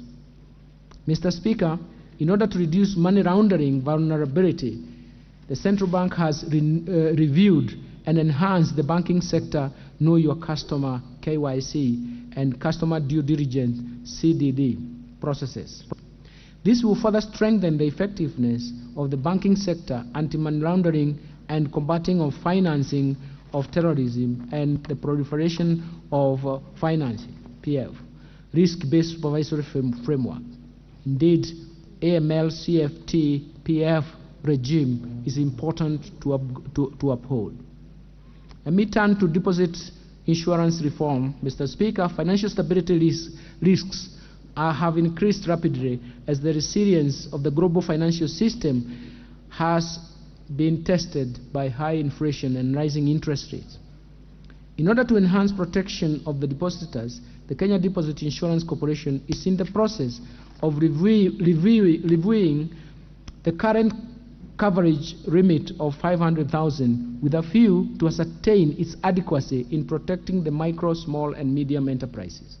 In addition, the corporation has developed an alternative dispute resolution mechanism and framework to address disputes between financial institutions that have been crossed and their respective stakeholders, thereby fast-tracking release of available resources and winding up those banks under liquidation.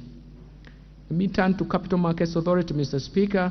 The Capital Markets Authority, capital markets remain a critical catalyst in mobilizing of savings and investments towards productive enterprise in Kenya. In order to support micro and small and medium enterprises, access to capital markets, the Capital Markets Authority has developed the Capital Markets Public Offers Discount Regulations for 2023. These regulations will enable MSMEs raise debt and equity capital via Nairobi Securities Exchange. The authority is also implementing the Capital Markets Investment-Based Crowdfunding Regulations 2022, and that will support Kenyan startups to raise finance from both global and local investors. Mr. Speaker, as part of these initiatives to support the real estate sector, the LAP Trust, Imara Real Estate Investment Trust, late, has been listed in a diversified portfolio of income-generating real estate assets. Let me turn now to pension reforms. Mr. Speaker, pension coverage in Kenya currently stands at 22% of the working population, leaving majority of Kenyans without a pension cover. This underscores the need to extend pension coverage to the informal sector, which constitutes the majority of our workforce. To this end, Mr. Speaker, the government is working on a national pensions policy to address key concerns on coverage, portability of schemes, reciprocal arrangements to address concerns of Kenyans in the diaspora, and mitigate the fragmentation in the sector. In furtherance of the ideals at the bottom-up economic transformation agenda, the National Treasury has established an innovative scheme, the Kenya National Enterprise Savings Trust, KNEST, with a focus on the population in the informal segment of the economy. In order to promote uptake of the scheme, we will deliver options to provide diverse pension solutions for self-employed individuals.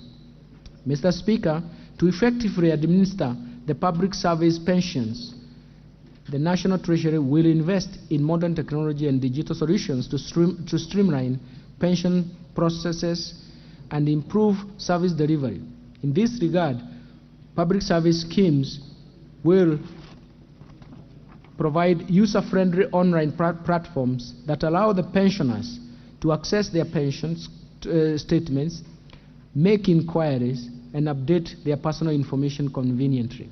The government continues to implement public service superannuation schemes with the end goal of easing the burden of pension payments by the government.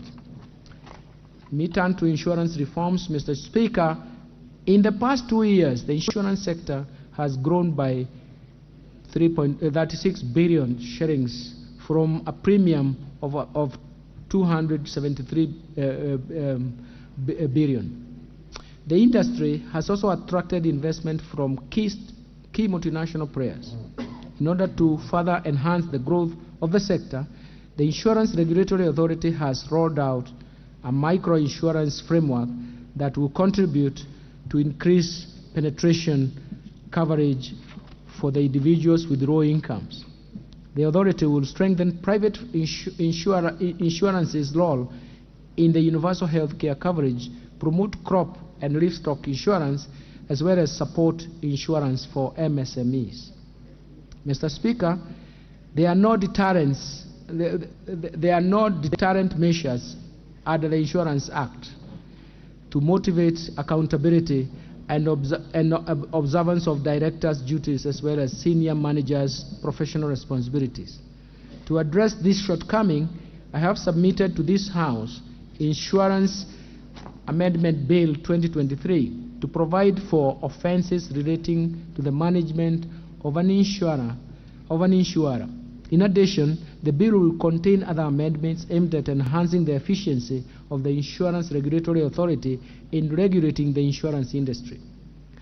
Let me turn to SACCO societies reforms, Mr. Speaker. The SACCO industry is characterized by many small and medium-sized SACCOs that find it difficult to effectively compete in the deposit-taking and credit markets.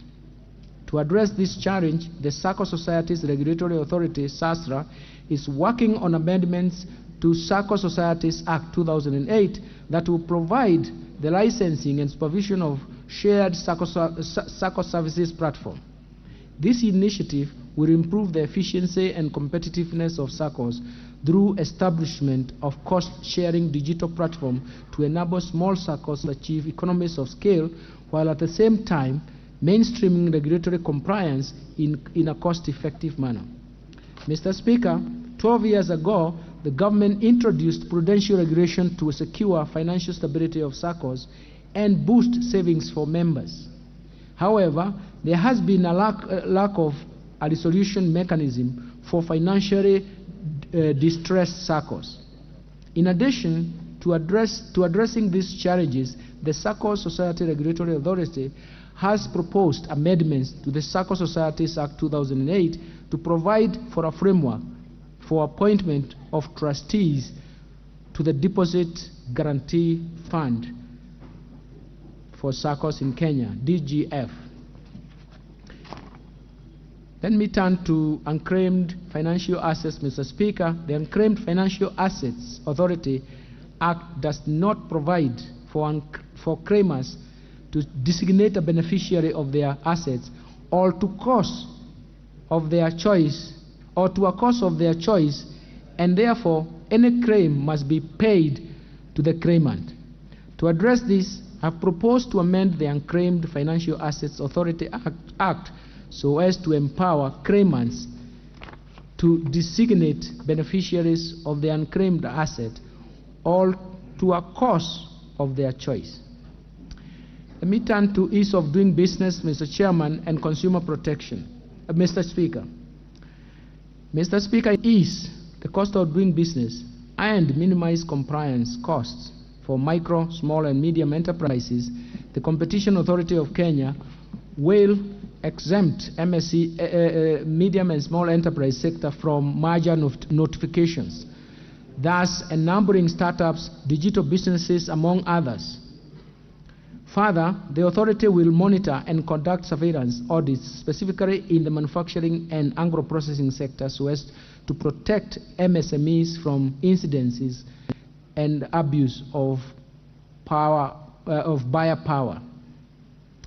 Second, implement codes of practice. The Competition Authority will implement codes of practice to ensure that MSMEs in the retail and insurance sectors are protected from powerful buyers.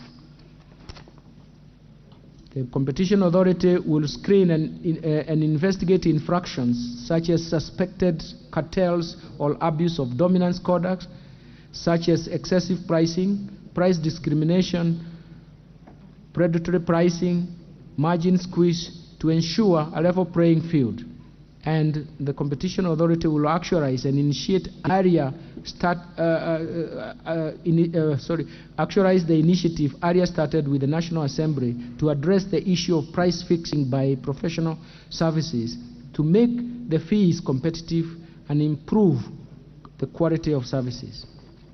On consumer protection, the authority will monitor and investigate emerging consumer issues on the utility sector, pharmaceuticals, digital financial services, e-commerce, insurance, aviation, and safety of basic commodities.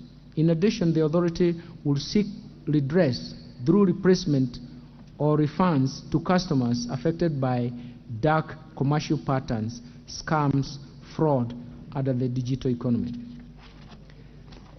Let me turn now to the fiscal framework. Mr. Speaker, the government fiscal policy for the financial year 2023-2024 and the medium-term budget aims at undertaking a growth-friendly fiscal consolidation plan to ensure debt sustainability. This will be achieved through improved revenue collection, primarily through broadening of the tax base and containing overall expenditure to target sets, while prioritizing higher impact social and investment expenditure. Mr. Speaker, the fiscal policy targets to grow total revenues to 17.9% of GDP in financial year 2023-2024 and above 18.3% of GDP over the medium term. As part of the economic turnaround plan, the government will scale up revenue collection efforts by the Kenya Revenue Authority, KRA, to a target of Kenya shillings 4.0 trillion over the medium term. In order to achieve this, the government is undertaking a combination of both tax administrative measures and tax policy reforms. Mr. Speaker, regarding tax policy, the government will implement the national tax policy and finalize the medium-term revenue strategy for the period financial year 2023-2024 to 2026-2027. The national tax policy, which is before this House, will enhance the administrative efficiency of the tax system, provide consistency and certainty in tax registration and management of tax expenditures. The medium-term revenue strategy comprises rigorous administrative and policy measures to reform the tax system, which is expected to boost tax revenue over the medium term.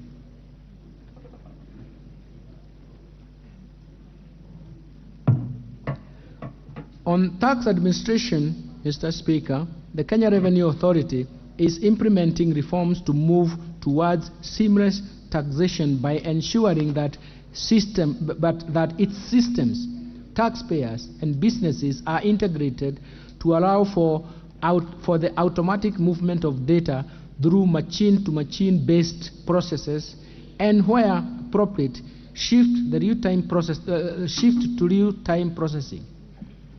This will enable KRA to monitor business transactions in real time, therefore sealing revenue leakages through tax avoidance and evasion.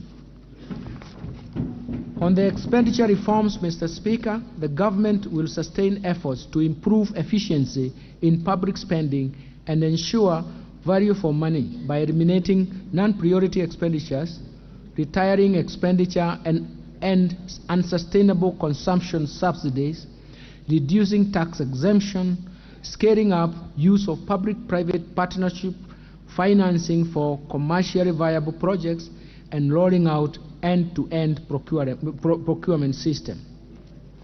Mr. Speaker, to address the challenges of perennial low absorption of development partners' funds that have denied Kenyans the full benefit of this financing, the government will put in place policies and administrative measures to minimize payments of unnecessary fees and charges. Let me turn to revenue projections, Mr. Speaker. Mr. Speaker, supported by the tax policy reforms and administrative measures highlighted above, we project total revenue corrections, including appropriations in aid and grants for the financial year 2023-2024 budget, to be Kenya shillings 2.96 trillion, and that is equivalent to 18.2% of gross domestic product, GDP. Of this, ordinary revenue is projected at Kenya shillings 2.57 trillion, equivalent to 15.8% of GDP. Ministerial appropriations in aid is projected at Kenya shillings 348.7 billion, and grants are projected at Kenya shillings 42.2 billion. Expenditure projections, Mr. Speaker. Total expenditure projections in financial year 2023-2024 budget is projected at 3.7 trillion, equivalent to 22.6% of GDP. Of these, recurrent expenditures will amount to Kenya shillings 2.53 trillion, equivalent to 15.6% of GDP. Development expenditures, including allocation to domestic and foreign financed projects, contingency fund, equalization fund, and conditional capital transfers to county government, is Kenya shillings 743 billion, equivalent to 4.7% of GDP. Equitable share to county governments is projected at that 385.4 billion shillings. Mr. Speaker, I now turn to fiscal balance. Mr. Speaker, given the projected revenue and grants against the projected expenditures, the fiscal gap or fiscal deficit is projected to decline from Kenya shillings 718.0 billion, equivalent to 4.4% of GDP in financial year 2023-2024, from a projected Kenya shillings 840.9 billion, equivalent to 5.8% of GDP in financial year 2022-2023. The fiscal deficit will be financed through net external financing of a Kenya shillings 131.5 billion, equivalent to 0.8% of GDP, and net domestic financing of 586.5 billion, and that is equivalent to 3.6% of GDP. Mr. Speaker, our medium-term fiscal consolidation policy targets to progressively reduce the level of fiscal deficit from the expected 5.8% of GDP in financial year 2022-2023 to 3.6% of GDP in the financial year 2026 to 2027. Let me turn to public debt management, Mr. Speaker. Kenya's public debt remains sustainable, but with elevated risks of debt distress due to persistent global shocks that adversely affect the liquidity ratios. The depreciation of the Kenya shilling against major currencies and the rise of interest rates have elevated cost of debt service. Further, the depreciation of the currency has increased the size of the public debt to honor all public debt obligations as they fall due.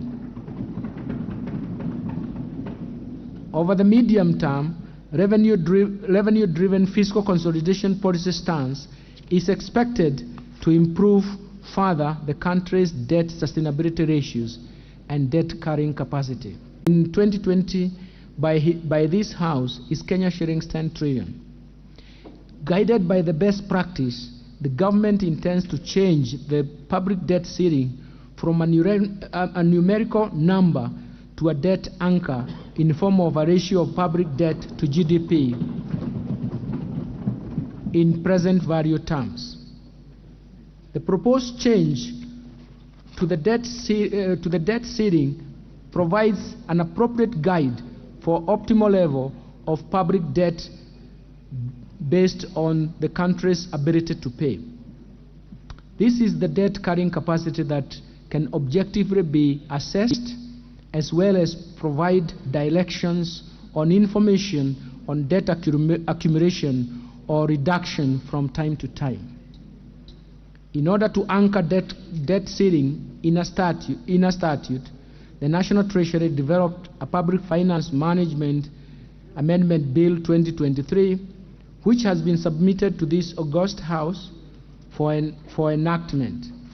The bill was subjected to public participation in line with the requirements of the Constitution of Kenya on transparency and accountability in public policy formulation.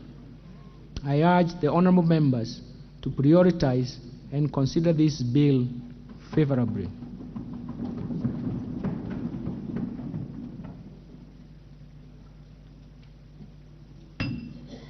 Mr. Speaker, the external debt service is projected to increase to Kenya shillings 475.6 billion in financial year 2023-2024 from Kenya shillings 242.1 billion in the financial year 2023-2023 for financial year 2022-2023, mainly reflecting redemption of the US dollar 2.0 billion Eurobond, which is approximately 241.8 billion with the current exchange rate. In preparation for the redemption of this maturing bond, the National Treasury and the Economic Planning issued an expression of interest to bring on board a lead manager to advise the government on liability management options towards the resolution of the Eurobond 2024. Mr. Speaker, I wish to assure Kenyans and investors that our fiscal positions remain strong and the government remains committed to meet all maturing obligations as and when they fall due, including the maturing Eurobond for June 2024. Mr. Speaker, due to the limited fiscal space, the government has strengthened the public-private partnership (PPP) framework to leverage on private sector expertise to deliver projects that have strong economic, commercial, and environmental benefits that are also aligned to our national priorities with sustainability and climate change as key considerations and drivers. To ensure the sustainability of PPP projects, the Projects Facilitation Fund, PFF, has been operationalized. The fund will support project preparation, provide viability gap funding to projects, as well as a source of liquidity to meet fiscal commitments and contingent liabilities that may arise from PPP projects. Mr. Speaker, with the fund in place and the robust legal and regulatory regime, the private sector has the necessary confidence and security to invest in PPP projects.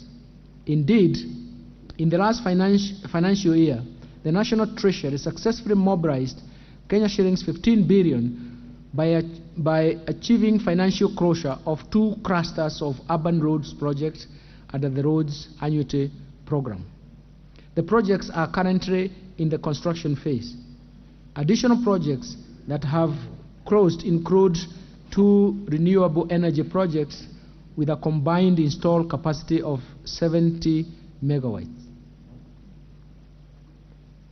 Further, to contribute towards government's agenda on bulk water supply and food security, several high-impact projects have been appraised and approved to proceed to the project development phase under the PPP model.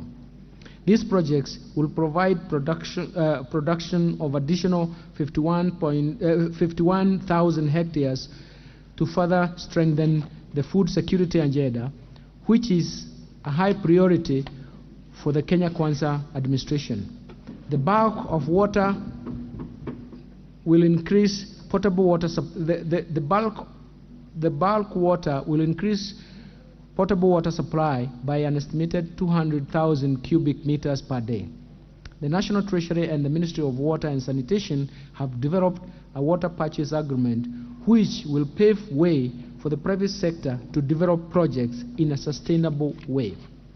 The National Treasury is in the process of developing a 10-year infrastructure plan that will be cross-cutting across various ministries to support delivery and prioritization of projects.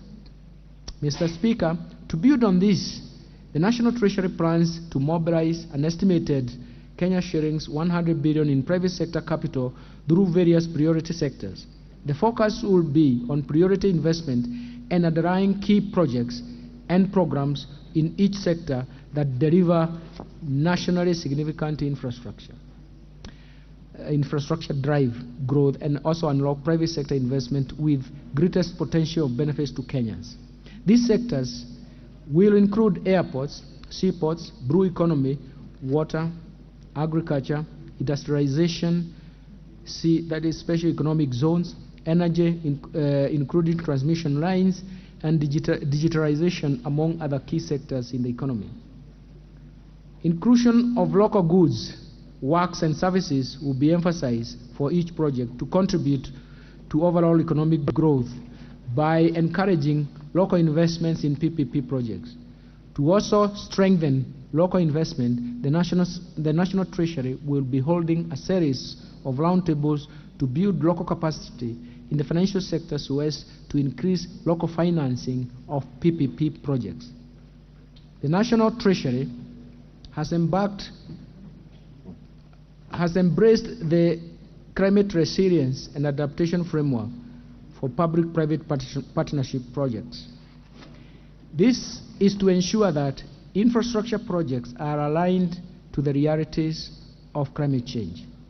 To achieve on the PPP mandate of scaling up private sector capital, the National Treasury will leverage on the continued support from development partners as well as other key institutions, both in public and private sector, including capital markets, pension funds, and commercial banks, in scaling up the private sector capital under the PPP framework.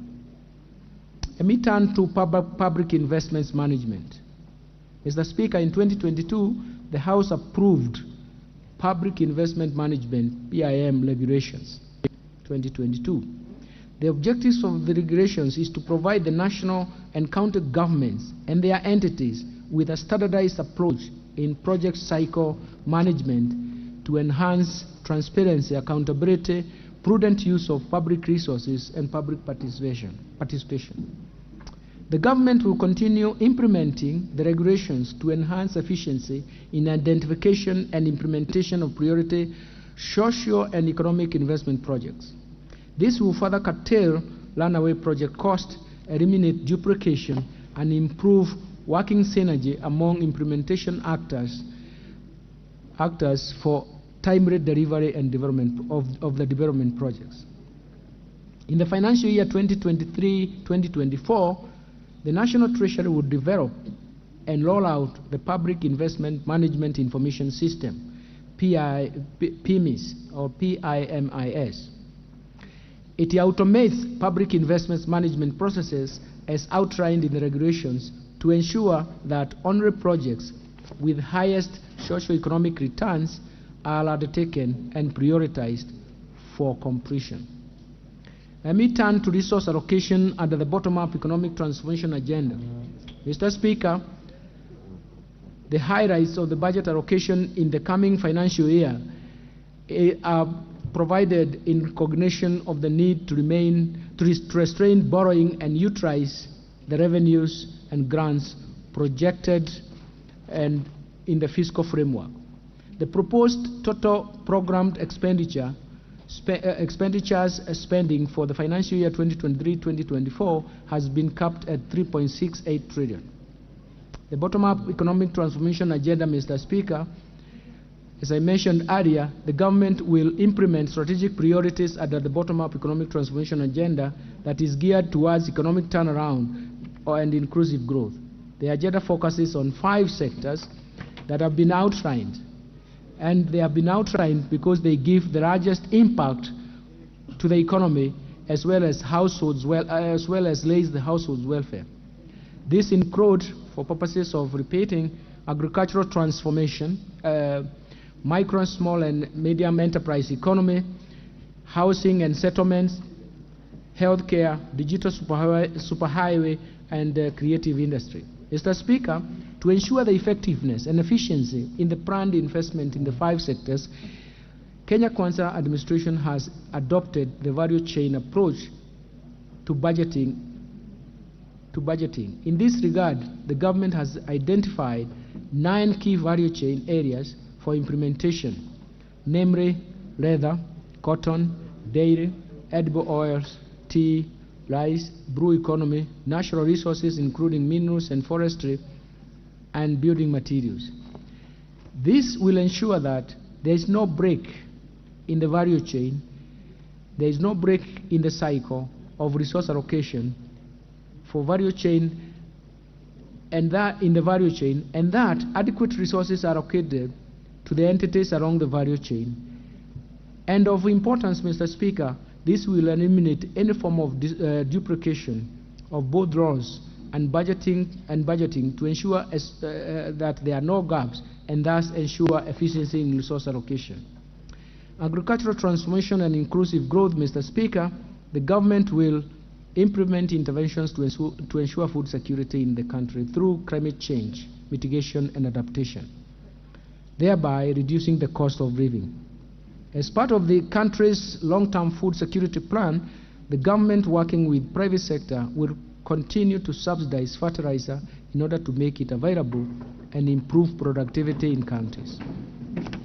This intervention is also aimed at Speaker. In order to support our aspirations of attaining food and nutrition security, I propose to the National Assembly to effect budget allocations of Kenya shillings 49.9 billion to relevant programs in this budget. Out of this, 5.5 billion shillings is proposed for fertilizer subsidy program, 8.6 billion for the National Agricultural Value Chain Development Project, 2.7 billion for the National Agricultural and Rural Inclusivity Projects, 2.1 billion for the Kenya Cereal Enhancement Program, 2.8 billion for the Emergency Locust Response, 1.4 billion for small-scale irrigation and value addition programs, 1.3 billion on food production and nutrition security program, 500 million for agricultural sector development support program, and 596 million for the food security and crop diversification projects. Mr. Speaker, to improve livestock production, I propose to the National Assembly to effect budget allocation of Kenya shillings 3.7 billion to de-risking, inclusion and value enhancement of pastoral economies program. Kenya shillings 2.1 billion for livestock value chain support project. Kenya shillings 1.5 billion for Kenya livestock commercialization program, and Kenya shillings 166 million for the embryo transfer project. I also propose to the National Assembly to effect budget allocation of Kenya shillings 350 million for the development of the leather industrial park at Kinani. Kenya shillings 220 million for livestock production, and Kenya shillings billion for the acquisition for the aquaculture business development projects. Kenya shillings 3.5 billion for Kenya marine fisheries and socio-economic development projects. Kenya shillings 1.2 billion for marine fish stock assessment. Kenya shillings 580 million for capacity building in deep sea fishing. Kenya shillings 142 million for the rehabilitation of fish landing sites in Lake Victoria. Kenya shillings 141.5 million for the aquaculture technology development and innovations transfer.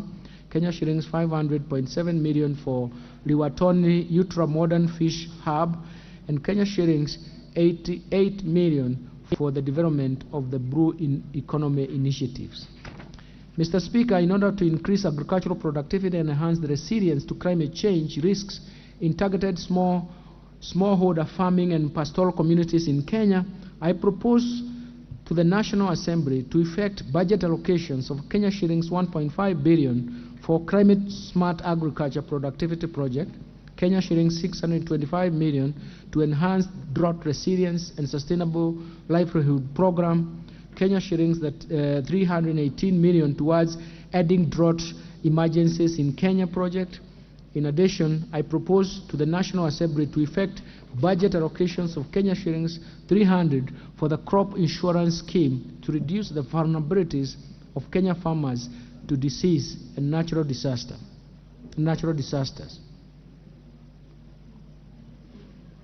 Mr. Speaker, to ensure legitimacy of RAD ownership, I propose to the National Assembly to effect budget allocation of Kenya shillings 1.2 billion for processing and registration of title deeds, Kenya shillings 2.6 billion for the settlement of the RAD race, Kenya shillings 755 million for digitization, Kenya shillings 755 million for digitization of RAD registries, and Kenya shillings 138.3 million for the construction of RAD registries.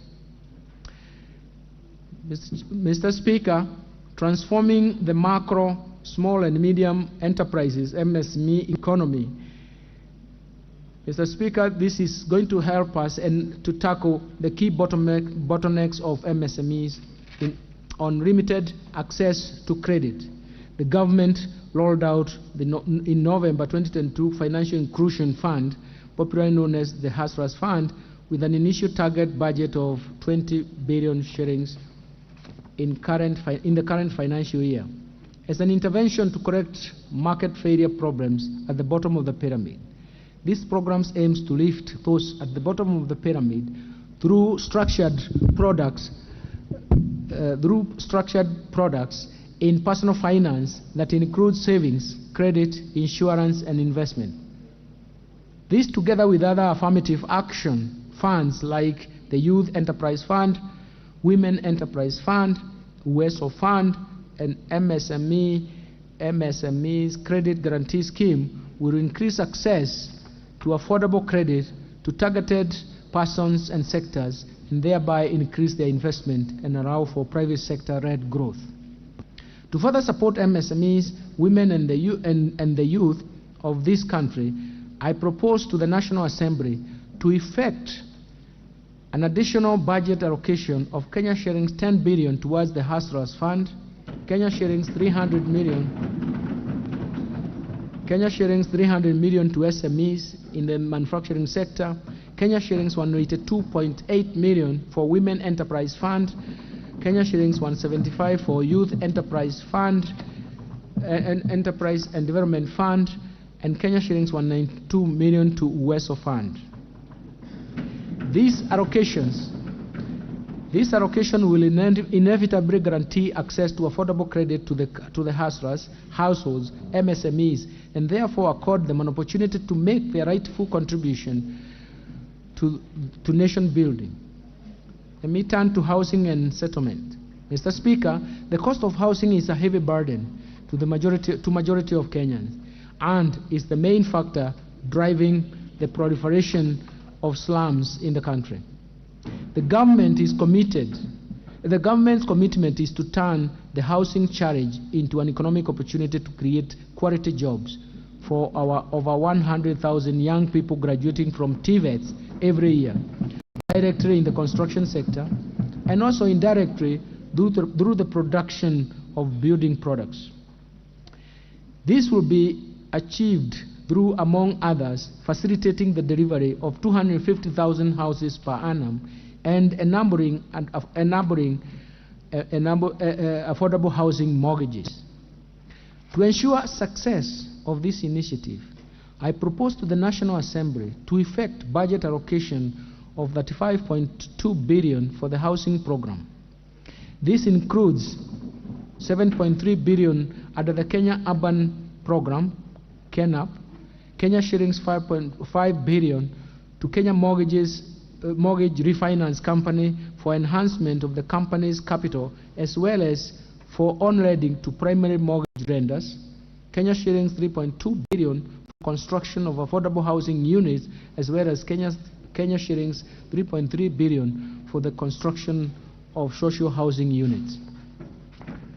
Other key proposed allocations to the housing, urban development and public works sector includes shillings 5.5 billion for the Kenya Informal Settlement Improvement Project Phase 2, Kenya shillings 5.2 billion for the construction of markets, Kenya shillings 932 million to the maintenance of government pool houses, Kenya shillings 1.1 billion for the construction of housing units for the National Police and Kenya prisons, Kenya shillings 637 million for the Kenya municipal programs, and Kenya shillings 150 million for the construction of footbridges, and Kenya shillings 300 million for the development of appropriate building technology. Enhancing the quality and affordable health care. Mr. Speaker, the Kenya Kwanza administration is committed and determined to realize the constitutional right to health in the shortest time period by delivering a universal health care coverage USA system. This entails promoting access to quality and affordable health care through the Universal Health Care Coverage Program. Towards this end, Mr. Speaker, I propose to the National Assembly to effect budget allocation of Kenya shillings 141.2 billion to the health sector to support various programs aimed at supporting universal health care coverage. Mr. Speaker, specific proposed allocation for the various activities and programs include Kenya shillings 18.4 billion for the universal health care coverage, Kenya shillings 3.7 billion for the Kenya COVID-19 emergency response project, Kenya shillings 4.1 billion for free maternity health care, Kenya shillings 5.9 billion for the managed equipment services, as well as managed equipment services MES, as well as Kenya shillings 1.7 billion to provide medical cover for the elderly and severely disabled persons in our society. Mr. Speaker, to lower cases of HIV/AIDS, malaria and tuberculosis in the economy, Kenya shillings 24.8 billion is proposed at a global fund, and Kenya shillings 4.6 billion to enhance vaccines and immunization program. Mr. Speaker, to promote early diagnosis and management of cancer and reduce the burden of treatment among Kenyans, I propose to the National Assembly to effect a budget allocation of Kenya shillings 1.9 billion for construction of cancer center at Kisii Level 5 Hospital, Kenya shillings 500 for strengthening of cancer center management at Kenyatta National Hospital, and an additional Kenya shillings 155 million is proposed for the establishment of regional cancer centers. Further, to improve the health service delivery, I propose to the National Assembly to effect a budget allocation of 21.6 billion for Kenyatta National Hospital, Kenya shillings 12.8 billion for the Moi Teaching and Referral Hospital, Kenya shillings 8.8 billion for the Kenya Medical Training Colleges, Kenya shillings 3.3 billion for the Kenya Medical Research Institute, Kenya shillings 2.4 billion for the construction of the Kenya National Hospital burns and pediatric centers, Kenya shillings 1.4 billion for the equipping of laboratories and classrooms of KMTC, Kenya shillings 1.1 billion for the renovation of Kenyatta National Hospital, Kenya shillings 1 billion for the procurement of family planning and reproductive health commodities, Kenya shillings 1 billion for the procurement of equipment for the National Blood Transfusion Service, and Kenya shillings 352 million for the digital health platform. Let me turn to digital superhighway and creative economy. Mr. Speaker, the digital superhighway will play a critical role in enabling the government to achieve the objectives of bottom-up economic transformation agenda, as well as in enhancing revenue collection via automation of VAT systems. Digitalization and automation will increase productivity and competitiveness through providing quick access to the market and reducing information asymmetry, as well as improving risk management. Promotion of music, theater, graphic design, digital animation, fashions, and craft, among others, will increase employment for the youth. Mr. Speaker, the implementation of these interventions is expected to stimulate economic recovery while at the same time securing sustainable and inclusive growth amidst emerging challenges. But more importantly, improve the quality of growth from the public sector investment-led growth to a dynamic private sector-led growth.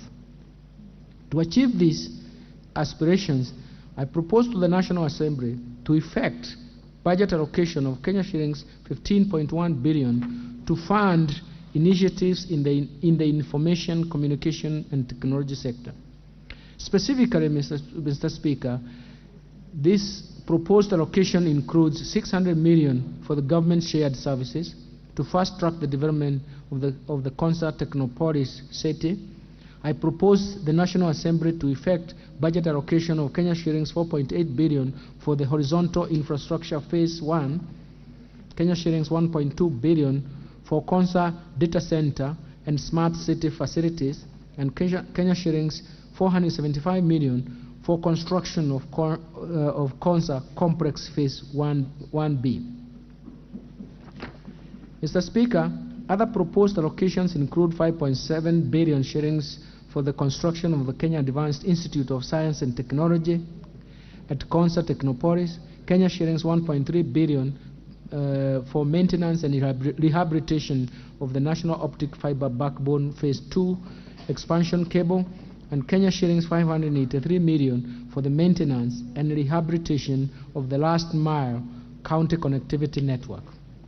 Mr. Speaker, having highlighted expenditures under the 5 priority sector areas of the bottom-up economic transformation agenda, I now turn to other proposed areas of expenditure in this budget that will support our path towards sustainable and resilient economic growth trajectory.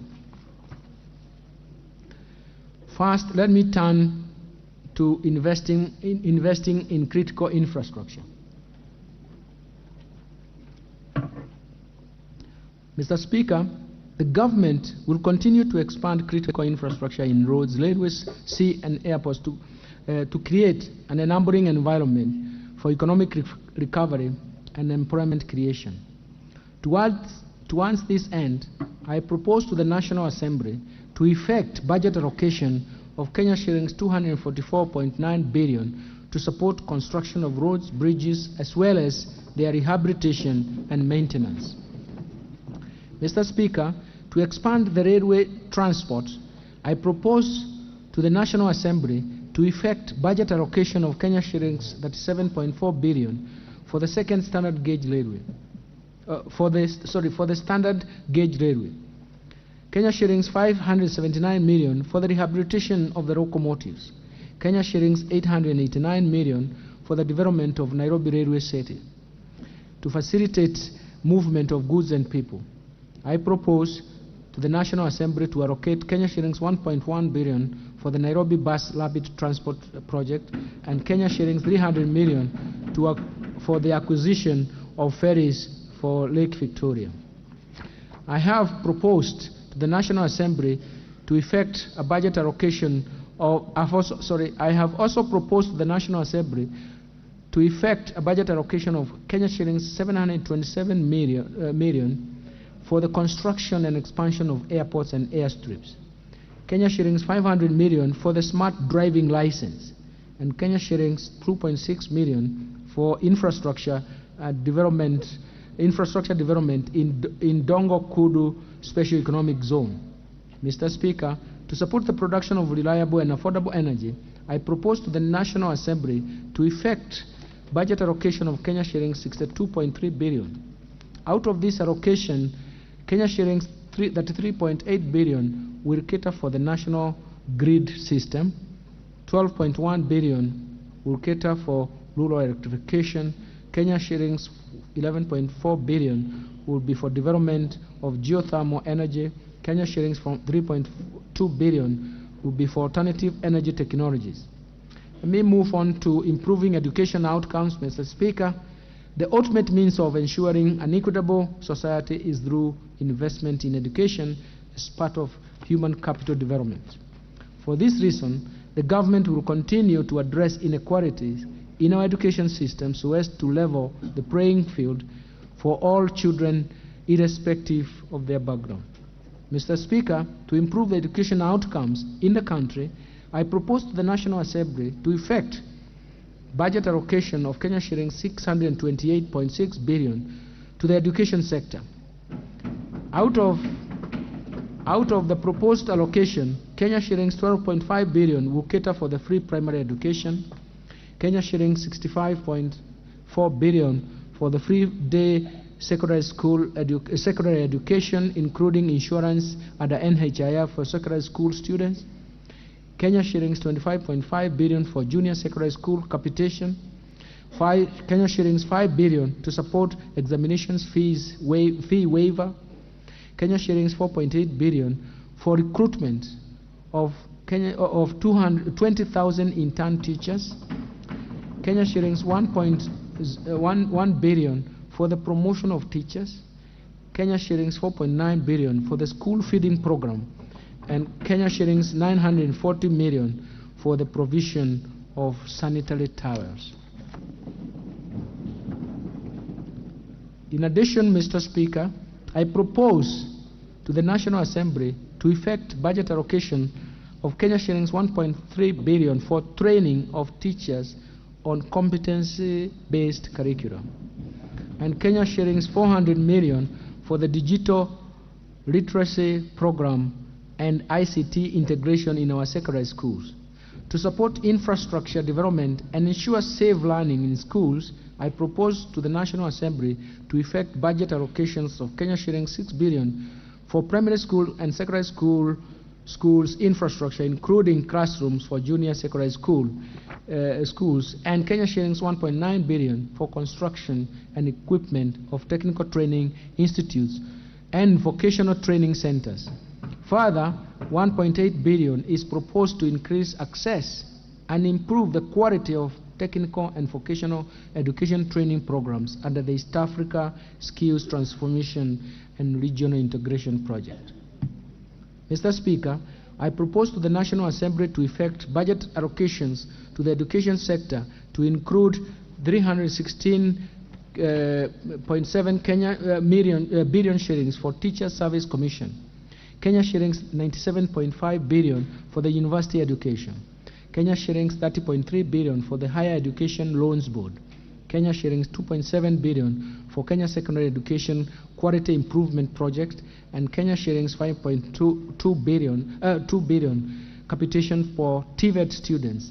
Mr. Speaker, Kenya shillings 980 million is proposed for technical vocational education training and entrepreneurship, Kenya shillings 1.5 billion for promotion of youth employment and vocational training, and 749 million for the research, science, and technology and innovation.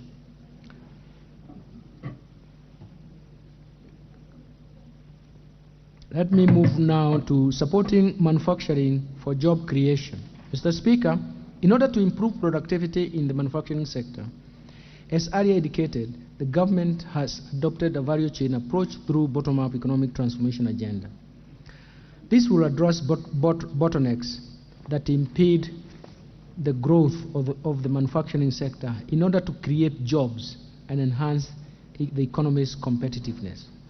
To further promote local industries, I propose to the National Assembly to effect budget allocation of Kenya shillings 26.9 billion under the various implementing ministries, departments, and agencies. Out of this allocation, 4.7 billion will support establishment of county integrated agro-industrial parks, Kenya shillings 3 billion for construction of 6 export processing zones flagship projects, Kenya shillings 3.1 billion for supporting access to finance and enterprise recovery project, Kenya shillings 500 million for the development of special economic zones textile park in Naivasha, and Kenya shillings 1.8 billion for the construction of an effluent treatment plant at Kenaini. In addition, Mr. Speaker, in order to maximize the benefits from our cash crop, the government will make further investment towards the revival of and enhancement of output. In this respect, I propose to the National Assembly to effect budget allocation to the revitalization of the cash crops. Kenya shillings 120 million for cotton, Kenya shillings 62 million for coconut, Kenya shillings 35 million for cashew nut, and Kenya shillings 150 million for pyrethrum. Mr. Speaker, I also propose to the National Assembly to effect budget allocation of Kenya shillings 100 million for the modernization of cooperative cotton ginneries, Kenya shillings 134 million for the National Edible Oils Crop Promotion Project, and Kenya shillings 270 million for sugar reforms support project. Mr. Speaker, to equip the youth with essential internship opportunities, I propose to the National Assembly to effect budget allocation of Kenya shillings 1.5 billion for the Kenya Industry Entrepreneurship Project. The Kenya Industry and Entrepreneurship Project, Kenya shillings 300 million for the Kenya Youth Employment and Opportunities Project, Kenya shillings 332 million for the construction of industrial research laboratories, and Kenya shillings 182.9 million for the constituency industrial development centers. In addition, improving security, Mr. Chairman, the security is critical for creating a safe environment for the investment and protection of our citizens and their property. For this reason, I propose to the National Assembly to effect budget allocations for Kenya shillings 338.2 billion to support operations of the Kenya Defence Forces, the National Police Service, the National Intelligence Service, and the prison services. Mr. Speaker, the proposed allocation include 144.9 billion for the Kenya Defence Forces, Kenya shillings 98.6 billion for the National Police Service, Kenya shillings 44.3 billion for the National Intelligence Service, and Kenya shillings 31.3 billion for prison services. I have also proposed Kenya shillings 8.8 billion for the leasing of police motor vehicles. Mr. Speaker, for better equip the National Police Service, I have proposed an initial allocation of Kenya shillings 500 million for the police modernization program. Mr. Speaker, I will later be requesting this august House for enhanced funding approval once the ongoing discussions on a comprehensive police modernization program once it is concluded. In addition, Mr. Speaker, to step up war on crime and enhance support to administration of justice, I propose to the National Assembly to effect budget allocation of Kenya shillings 856 million to equip National Forensic Laboratory. Mr. Speaker, the improvement of the welfare of our disciplined forces is at the center of the Kenya Kwanza administration. To improve housing accommodation for our defense forces, we shall fast track the delivery of staff houses through public-private partnership framework. We have already around Kenya Defence Forces to retain Kenya shillings 534 million currently collected from rental income and applied towards repayment for the houses once complete.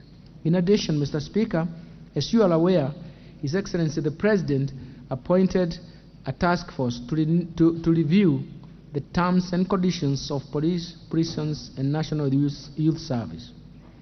We shall be presenting a funding proposal to this House once the discussions are concluded and adopted within the government. Mr. Speaker, other proposed allocations include 2.9 billion for group personal insurance for police and prison services, and Kenya shillings 5.8 billion for medical insurance for police and prison services. Mr. Speaker, I move now to protecting the vulnerable groups. Mr. Speaker, at the heart of the government's development agenda is the inclusion in society and employment opportunities for the vulnerable groups, vulnerable members of the society. In this regard, I propose to the National Assembly to allocation of Kenya shillings 38.2 billion for the social protection and affirmative actions in this budget. Out of this proposed allocation, Kenya shillings 18 billion will cater for cash transfers to elderly persons, Kenya shillings 7.9 billion for the orphans and vulnerable children, and Kenya shillings 1.2 billion for persons living with severe disabilities. Mr. Speaker, to ensure the elderly and other vulnerable groups under the cash transfer program do not take long waiting for their cash payment and cash transfers, cash transfers will be prioritized and paid alongside the monthly government payroll as and when it is due. Mr. Speaker, the proposed allocation for the vulnerable group members of our society also includes 5.6 billion for the Kenya Hunger Safety Net program, Kenya shillings 3.3 billion for Kenya Social and Economic Inclusion Project. In addition, Kenya shillings 900 million will go to Child Welfare Society of Kenya, Kenya shillings 400 million for the Presidential Bursary for the Orphans, and Kenya shillings 459 million for the National Development Fund for persons living with disabilities. These allocations shall remain ring-fenced from any budget rationalization and will be fully funded in order to achieve the desired results.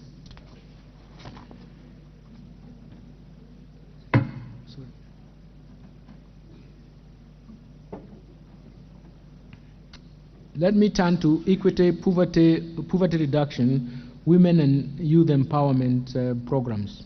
Mr. Speaker, the most pressing challenge in our country at the moment is lack of job opportunities for the youth. This has been exacerbated by the hard economic times following several negative shocks explained earlier in the statement. In order to empower the youth and support businesses owned by youth and women, I propose to the National Assembly to effect budget allocation of Kenya shillings 81.9 billion for these initiatives.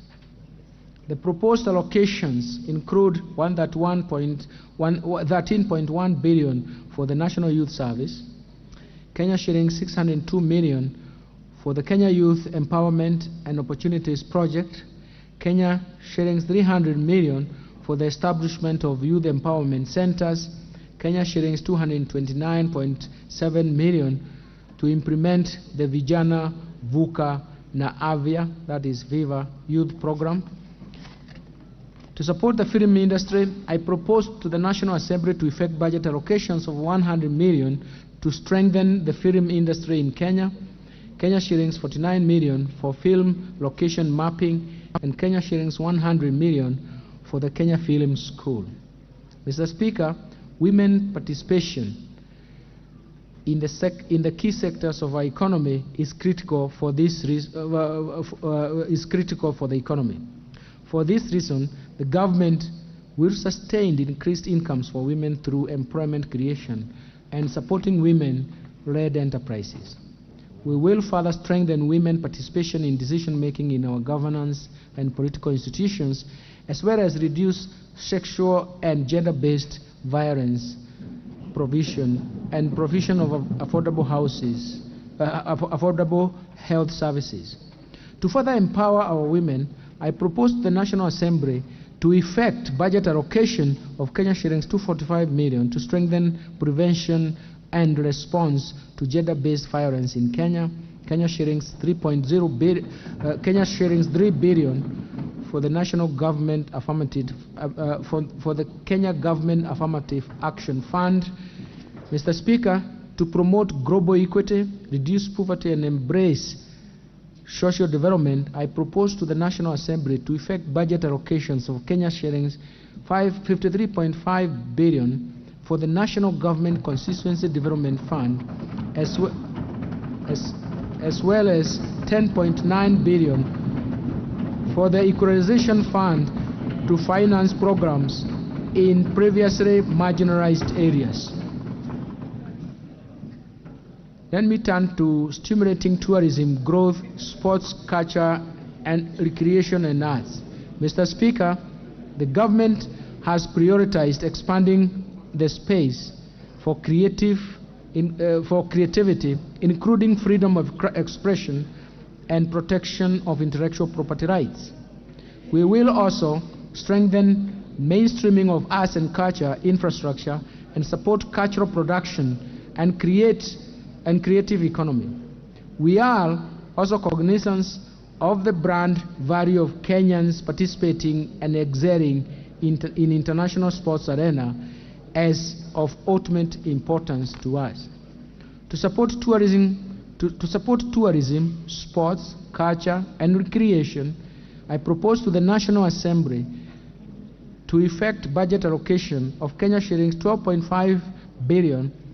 This includes an allocation of 6.4 billion under the Sports, Arts, Social Development Fund, Kenya shillings 4.1 billion for the Tourism Fund, and Kenya shillings 2 billion for the Tourism Promotion Fund. Let me turn to environmental protection, water, and natural resources. Mr. Speaker, environmental conservation and response to the impacts of climate change are the center of government's socio-economic transformation agenda. To expand access to clean and adequate water for domestic and agricultural use, I propose to the National Assembly to effect budget allocation of Kenya shillings 43.3 billion for water sewerage infrastructure development, Kenya shillings 12.4 billion for water resources management, Kenya shillings 1.6 billion for water storage and flood control. In addition, I propose 19.7 billion for irrigation and flood reclamation, and now 1.9 billion for water harvesting and storage for irrigation. Mr. Speaker, in order to support the environment and water conservation and respond to climate change, I propose to the National Assembly to effect budget allocation of Kenya shillings 14.4 billion for forests and water towers conservation, Kenya shillings 3.8 billion for environment management and protection, Kenya shillings 3.6 billion for the Kenya financing locally led climate action projects, 1.5 billion for meteorological services.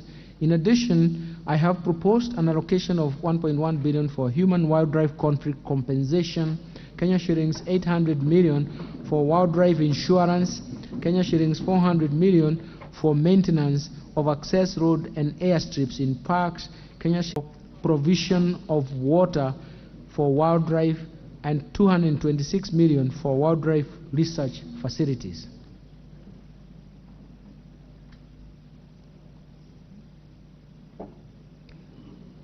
Let me turn to improving governance, sustaining the fight against corruption.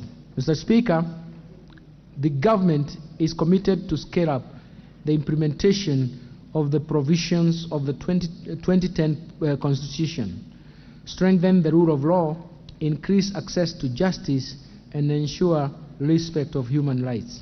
Mr. Speaker, to enhance good governance and scale up fight against corruption, propose to the National Assembly to effect the budget allocation of Kenya shillings 3.9 billion for Ethics and Anti-Corruption Commission, Kenya shillings 3.6 billion for the Office of the Director of Public Prosecutions, Kenya shillings 8 billion for the Criminal Investigation Services, and Kenya shillings 8.0 billion for the Office of the Auditor General. In addition, to embrace the oversight and legislative role of Parliament and access to justice, I propose to the National Assembly to effect budget allocation of Kenya shillings 41 billion for the Parliament and Kenya shillings 23.2 billion for the judiciary. Completion of planned projects, Mr. Speaker, in order to ensure the value for money and timely realization of budgets of benefits accruing from budgetary allocation and implementation of planned projects, ministries, departments, and agencies have identified projects for completion in the course of the financial year. The projects will be fast-tracked and protected from any adjustment. The National Assembly is requested to support this endeavor as this is consistent with the resolution of this House. Transfer of national government to county governments, Mr. Speaker. The county governments will receive a proposed allocation of 385.4 billion as equitable share for the financial year 2023-2024. This is 23% of the financial year 2019-2020 shareable revenue, which is the most recent audited and approved revenue by the National Assembly. This is above the minimum threshold required under Article 203, Section 2 of the Constitution. In addition, the county equitable share, the county governments will receive additional conditional and unconditional allocations amounting to 56.7 billion. This brings total allocation to the county governments in the financial year 2023-2024 to Kenya shillings 442.1 billion. Part of this include 425 million for the transfer of library services being a devolved function. Kenya shillings 2.9 billion as outstanding mineral royalties share to 32 county governments as stipulated in the Mining Act 2016, a consolidated grant of 100 million Kenya shillings per county for the aggregated industrial parks program, which is meant to assist the farmers in the value addition and market access for their products. Let me turn to Equalization Fund, Mr. Speaker. In line with the Article 2004, Section 1 of the Constitution of Kenya, Kenya shillings 7.9 billion has been allocated under the Equalization Fund in the financial year 2023-2024. This represents 0.5% of the financial year 2019-2020 revenue, which is the most recent audited and approved revenue by the National Assembly. Mr. Speaker, in addition to this, we have allocated 3 billion to cater for part arrears for the previous years, bringing the total allocation under the Equalization Fund to 10.9 billion shillings. Let me turn to transfer of functions between national government and county governments. Mr. Speaker, the National Treasury and Economic Planning, in collaboration with the Council of Governors and other institutions, developed a draft registration to operationalize Article 187 and Article 189 of the Constitution. This is on transfer of functions and cooperation between national and county governments and amongst county governments themselves. The proposed registration has gone through public participation with the county government executives, county assemblies, development partners, among others. Mr. Speaker, I will shortly submit the bill for the Cabinet approval and onward transmission to Parliament. Let me turn to measures to enhance county government's own source revenue. Mr. Speaker, the National Treasury and Economic Planning, State Department of Lands, Council of Governors, and other stakeholders have developed the National Rating Bill 2022, which went through the first reading on 8 March 2023 in the National Assembly, and thereafter was submitted to the National Assembly Committee on Lands. The bill provides, among others, standards in the way rating and evaluation is conducted in the country, how to deal with the properties cross-cutting in more than one county government, procedures for claiming and payment of contribution of real of rates, and timely updating of valuation laws by the county governments. More importantly, the bill will repeal the outdated Valuation for Rating Act Cap 266 and Rating Act Cap 267 and align property rating legal regime with the devolved system of governance. Our appeal to the House is to consider and fast-track this bill to unlock revenue potential to the county governments from property taxation as it was envisaged in Article 203, Section 3. Let me turn to sharing of mineral royalties revenue. Mr. Speaker, Mining Act 2016 assigns 70% of the mineral royalties collected from mining companies to the national government, 20% to county governments, and 10% to communities. Since 2016, county governments and communities have not received their share of these royalties. To address this matter, I have submitted a framework for sharing 2.9 billion shillings among 32 county governments for mineral royalties outstanding as of 30th June 2022 for consideration and approval by the Parliament. Mr. Speaker, during the Intergovernmental Budget and the Economic Council (IBEC) 17th Ordinary Session held on 31st May 2022, IBEC considered and adopted a report and a framework for sharing of funds arising from contravention of county government registration. In the next financial year, the National Treasury has proposed Kenya shillings 108 million to be shared among the beneficiaries of county governments. Mr. Speaker, enhancement of county government has its own challenges. One of such challenges is multiplicity of fees and charges imposed by county governments that increase the cost of doing business and negatively impacts on our competitiveness as a country.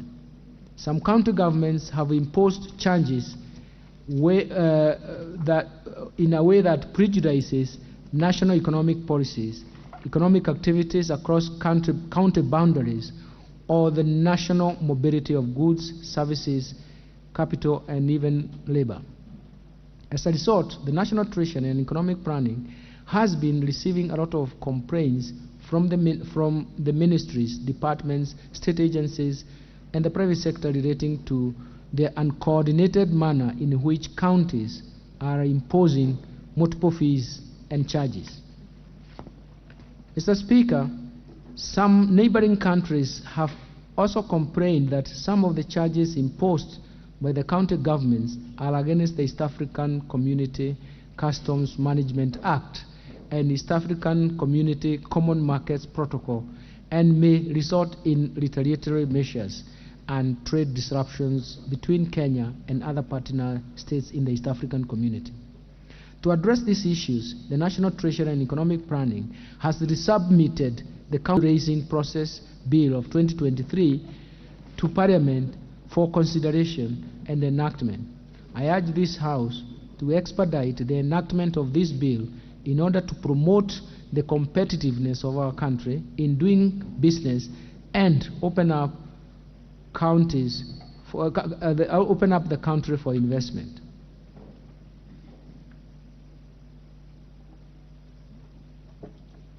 Mr. Speaker, I now turn to taxation measures. Mr. Speaker, I will now turn to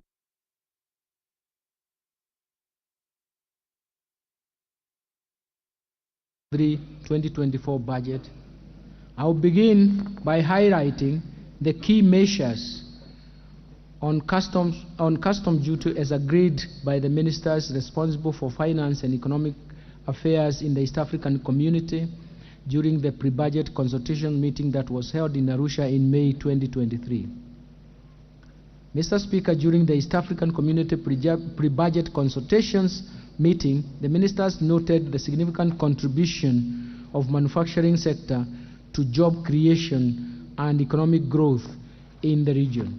The ministers therefore agreed on measures to prevent the proliferation of cheap imports into the region so as to protect local manufacturers from unfair competition and enable them to access raw materials and inputs at affordable prices.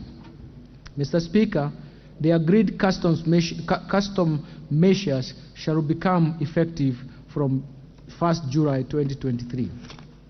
Mr. Speaker, one of the success stories of the East African community is the establishment of the East African Customs Union as a single customs territory. In order to streamline importation of goods into the customs territory, the East African region completed the comprehensive review of the Common External CET, and this has been under implementation from 1st July 2022.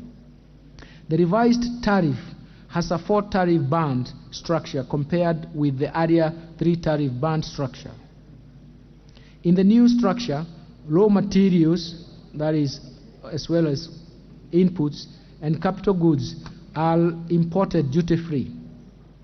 Intermediate goods are imported at a rate of 10%, while finished goods, which are not available in the region, are imported at a 25% tax. Finally, Mr. Speaker, all finished goods which are available in the region in sufficient quantities attract a common external tariff rate of 35%. The revised tariff bands are meant to cater for goods with long value chains, which require differentiated rates to promote investments. Mr. Speaker, despite rice and wheat being among the staple foods in our countries, Kenya's production of these food items does not meet the domestic demand. In order to meet domestic demand, Kenya will import rice at a rate of 35% instead of 75% under the EAC Common External Tariff. Further, in order to ensure that there is enough wheat to meet local demand, while at the same time protecting wheat farmers from unfair competition, Kenya will import wheat at the East African Community Duty Remission Scheme of 10% instead of 35%. The importation of wheat will be undertaken upon recommendation of the Ministry of Agriculture, who will ensure wheat millers, as a priority, purchase local wheat before they are allowed to import. Mr. Speaker, in order to support local automobile industry assembly in the region, the East African Community Partner States agreed to continue with the importation of raw materials for manufacture of parts used in the assembly of motor vehicles, and especially leaf spring, radiators, and wiring harness under the duty remissions. In addition, the region agreed to extend importation of completely knocked down kits for assembly of motorcycles at 10% under the duty remission, as the region awaits the finalization of the East African Community Assembly regulations. Mr. Speaker, Kenya has suffered capacity to manufacture various products in the metal and allied subsector, thus providing employment opportunities to many Kenyans, thus failing to provide employment to so many Kenyans. In order to continue safeguarding this sector, the East African community ministers agreed that imported iron and steel products shall continue attracting a duty rate of 35% with the corresponding specific rates for a further 1 year for Kenya. Mr. Speaker, our hard-working farmers are capable of producing enough food to satisfy domestic demand. In particular, local demand for most vegetable products has been adequately served by our farm produce over the years. To protect these farmers from cheap imports, Kenya has been around to extend the import duty rate of 35% in addition to the specific import duty rates on vegetable products for a further 1 year. Mr. Speaker, the high cost of inputs of animal feeds, coupled with other factors like unfavorable weather conditions, make the locally manufactured animal feeds expensive and hence contribute to food inflation. In order to promote the local manufacturing and make animal feeds affordable to farmers, Kenyans will import inputs for manufacture of animal feeds duty-free at the East African Community Duty Remission Scheme for 1 year. Mr. Speaker, last year we allowed the manufacturers of baby diapers to access inputs for manufacture of baby diapers duty-free. This was meant to lower the cost of manufacturing these essential products. I'm happy to note that many companies have responded to this incentive by increasing production. In order to continue making these products affordable to our babies, the East African ministers allowed Kenya to extend the duty-free importation of inputs for manufacture of baby diapers for a further 1 year. Moreover, to protect these manufacturers from competition from imported products, the region allowed Kenya to extend charging imported baby diapers at a rate of 35% for a further 1 year. Mr. Speaker, leather industry is one of the priority value chain under the bottom-up economic transformation agenda.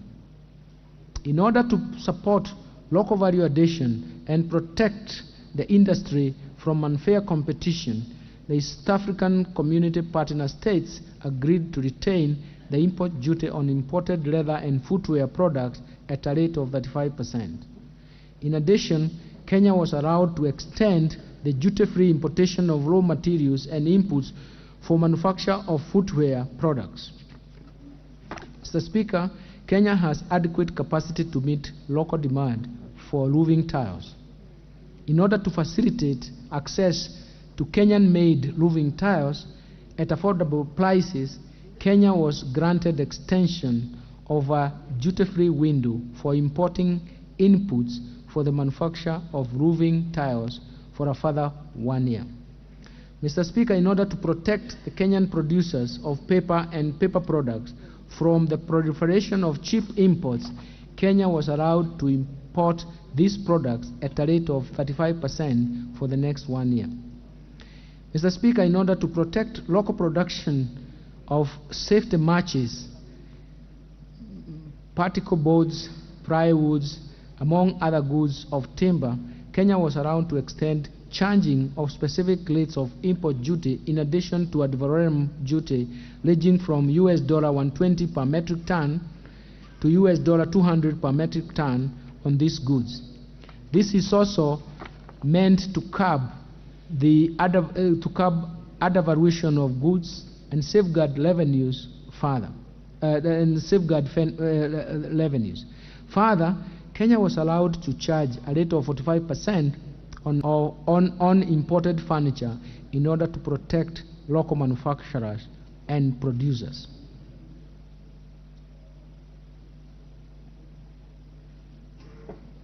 Mr. Speaker, Kenya has sufficient capacity to manufacture plastic and rubber products to supply both the domestic and regional markets.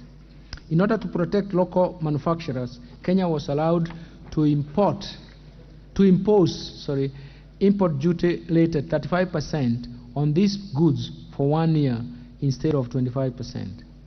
Mr. Speaker, in order to protect local assembly of smartphones and other mobile phones, Kenya was allowed to extend the import duty rate of 25% on smartphones and other telephones for cellular networks or other wireless networks for 1 year. Further, Kenya was allowed to extend duty-free importation of inputs for assembly of smartphones and other cellular phones. Mr. Speaker, Kenya has capacity to produce billets for manufacture of wire rods and other similar products to meet the local demands. In order to protect the local manufacturers of these goods, Kenya was allowed to charge an import duty of 10% on billets. Mr. Speaker, I now turn to tax measures proposed in the Finance Bill 2023. Let me start off with amendments to the Value-Added Tax 2013. Mr. Speaker, I now embark on measures proposed under the Value-Added Tax 2013. Mr. Speaker, the high cost of liquefied petroleum gas, LPG, contributes to the escalating cost of living and continued use of firewood and charcoal, which negatively affects our forest cover. In order to make LPG affordable and promote its uptake, as well as encourage the use of clean sources of energy, I am proposing to the National Assembly to zero-rate VAT on LPG. Mr. Speaker, currently, exported services are subject to VAT at the rate of 16%. This has caused an increase in the cost of exported services, hence affecting the competitiveness of our services in the global market. In order to increase competitiveness and encourage exportation of taxable services, I propose to the National Assembly to remove VAT on exported taxable services. Mr. Speaker, currently, tea purchased for local value addition, either from the factories or tea auction centers, is vatable, affecting the cash flow of the tea exporters. In order to encourage local value addition of our tea, I propose to the National Assembly to remove VAT on tea purchased from factories or tea auction centers for value addition and subsequent export. This will improve the cash flows of tea exporters involved in local value addition.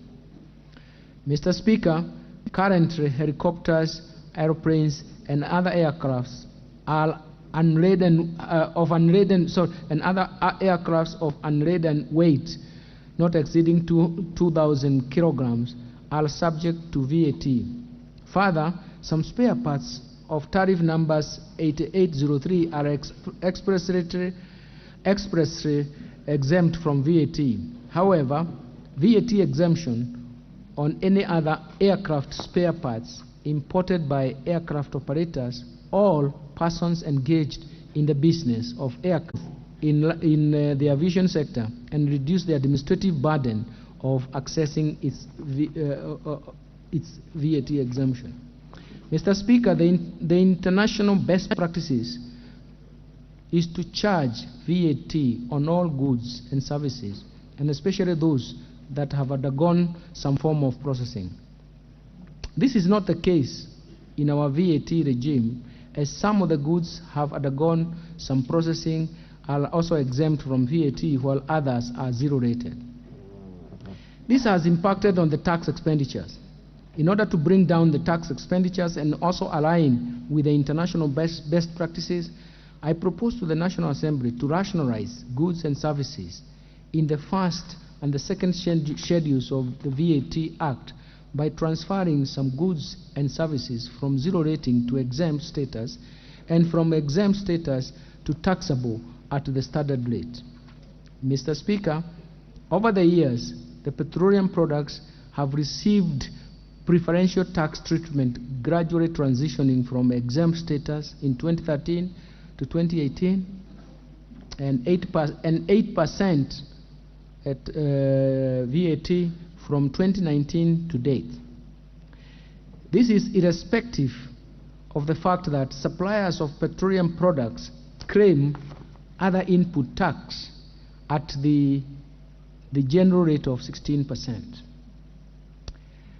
which means that the government has been sharing the burden of the input tax with business by subsidizing the difference of the general rate of 16% and the preferential rate of 8%. As a result, these practices and outcomes, the oil marketers have been in perpetual credit position and not paying VAT to the exchequer.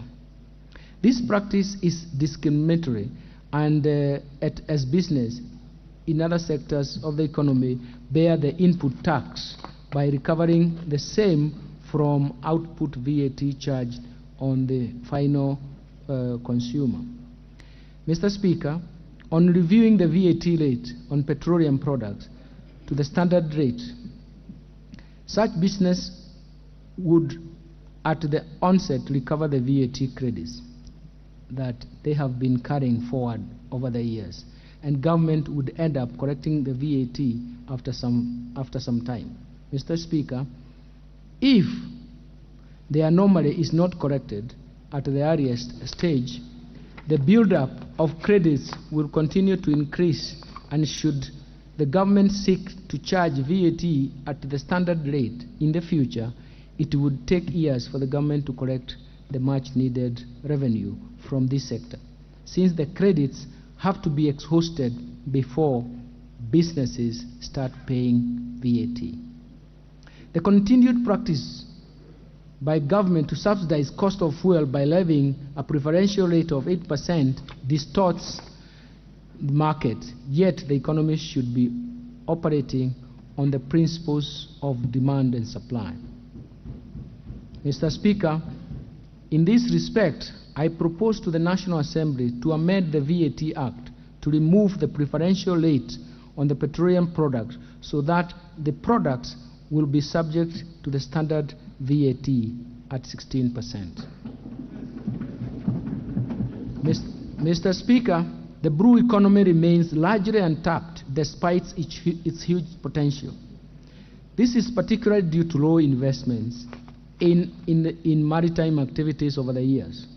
In order to spur investment and attract international sea freight in this sector, I propose to the National Assembly to zero-rate inbound international sea freight offered by registered persons. The government will continue exploring ways of providing more incentives to promote investment in this sector.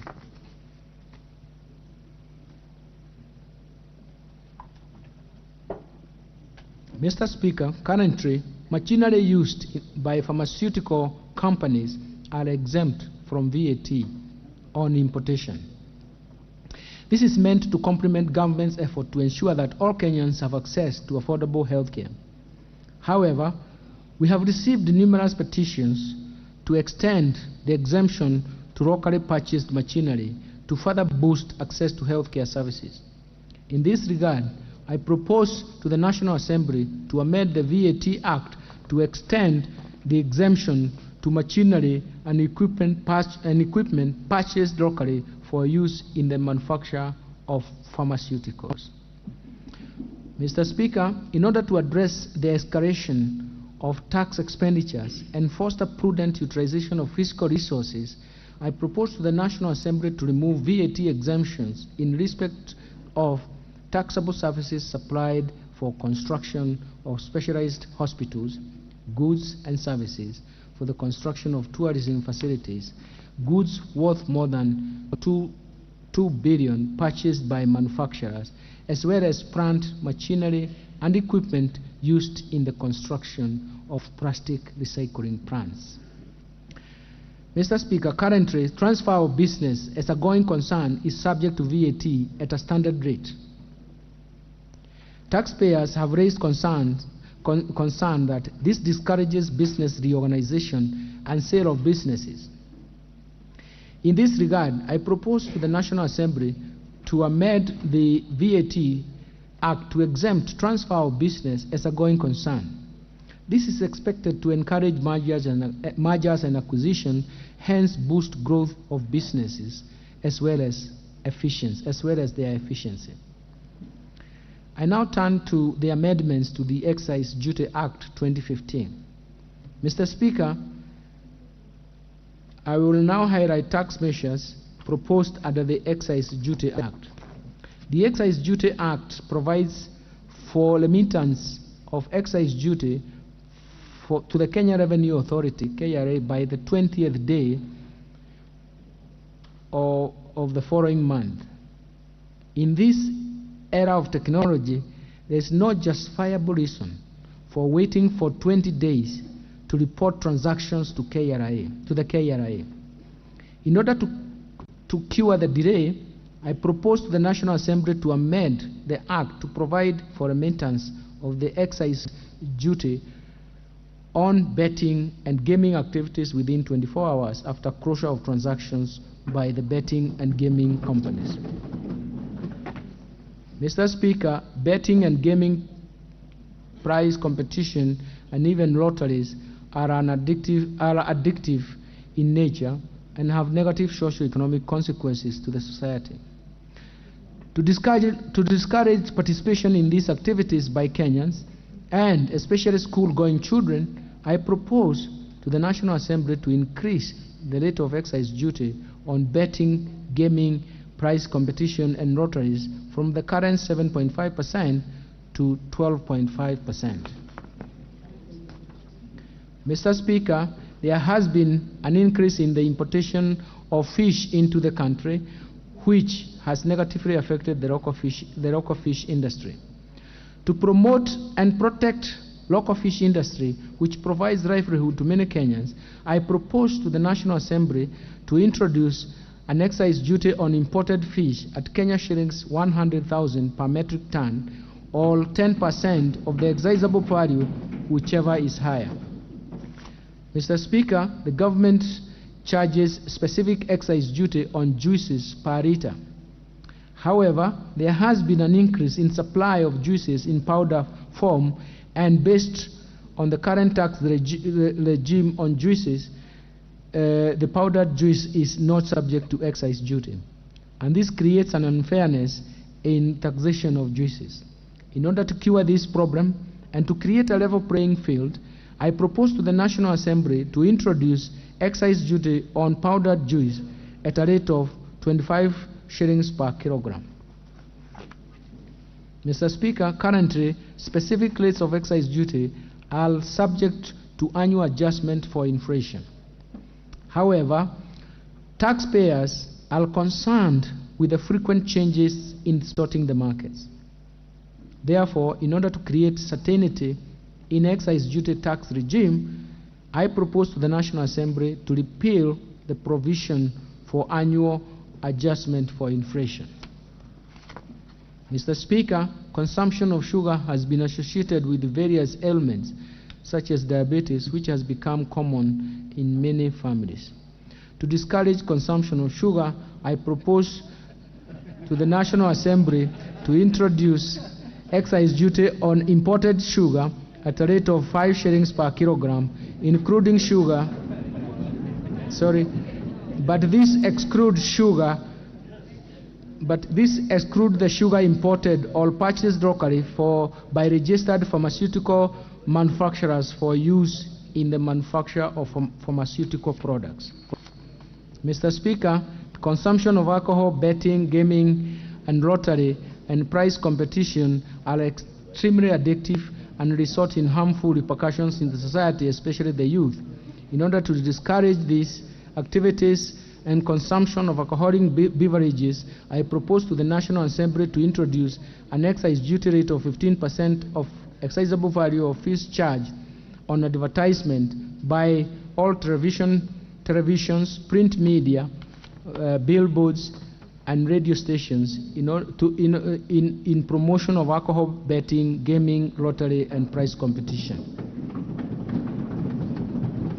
Mr. Speaker, to promote inclusion and enhance access to Internet data services, I propose to the National Assembly to reduce excise duty from 20% to 15% in respect of fees charged for telephones, Internet, data services, and fees charged for money transfer services by banks, money transfer agencies, and other financial service providers. Mr. Speaker, in the same spirit, I propose to the National Assembly to reduce excise duty from 12% to 10% of the excisable value of the fees charged for money transfer services by cellular phone services providers or payment service providers licensed under the national payment system. This will encourage retail transactions at a more affordable rate and promote economic activity at the MSME and individual levels.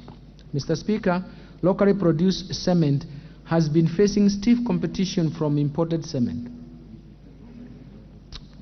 To protect from the unfair competition and promote this industry, I propose to the National Assembly to introduce an excise duty on imported cement at a rate of 10% of the excisable value, or Kenya shillings 1.50 cents per kilogram, whichever is higher.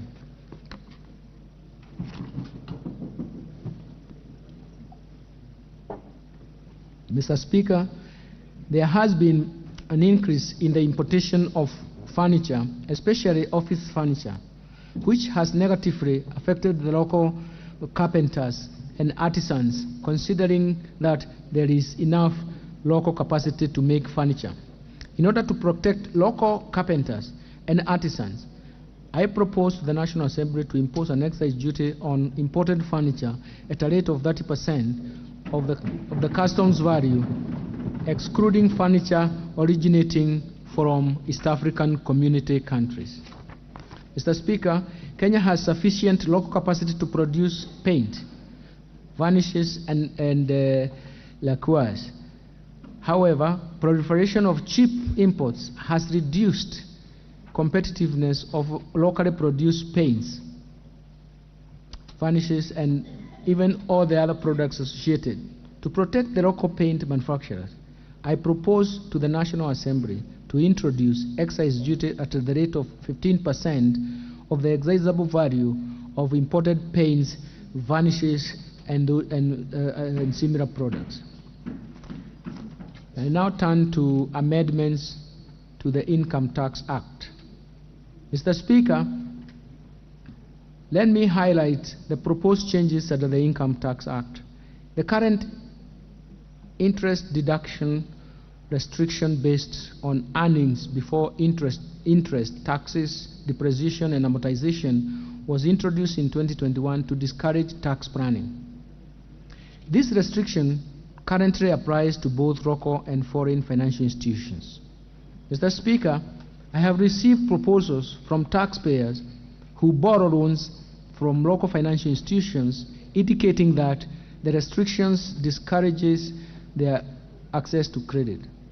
To address this concern, I propose to the National Assembly to exclude interest on loans borrowed from local financial institutions from interest deduction restriction.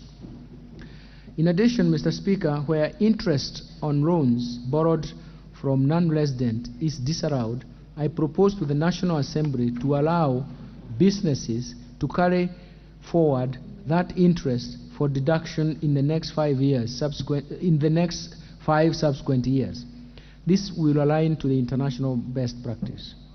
Mr. Speaker, in 2016, the government introduced simplified tax regimes, tax regime that requires landlord to pay tax on residential rental income at the rate of 10% per month.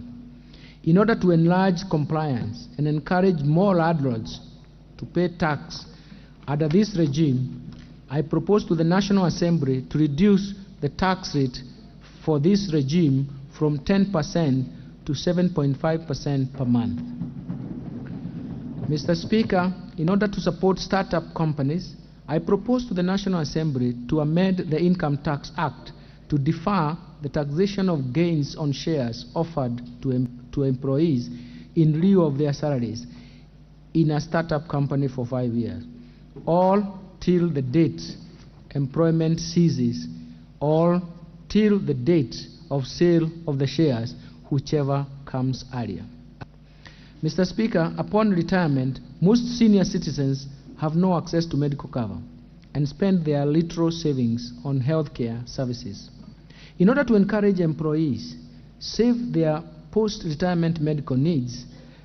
for their post-retirement needs, I propose to the National Assembly to provide tax relief of 15% of the contributions to a post-retirement medical fund, or Kenya shillings 5,000 per month, whichever is lower.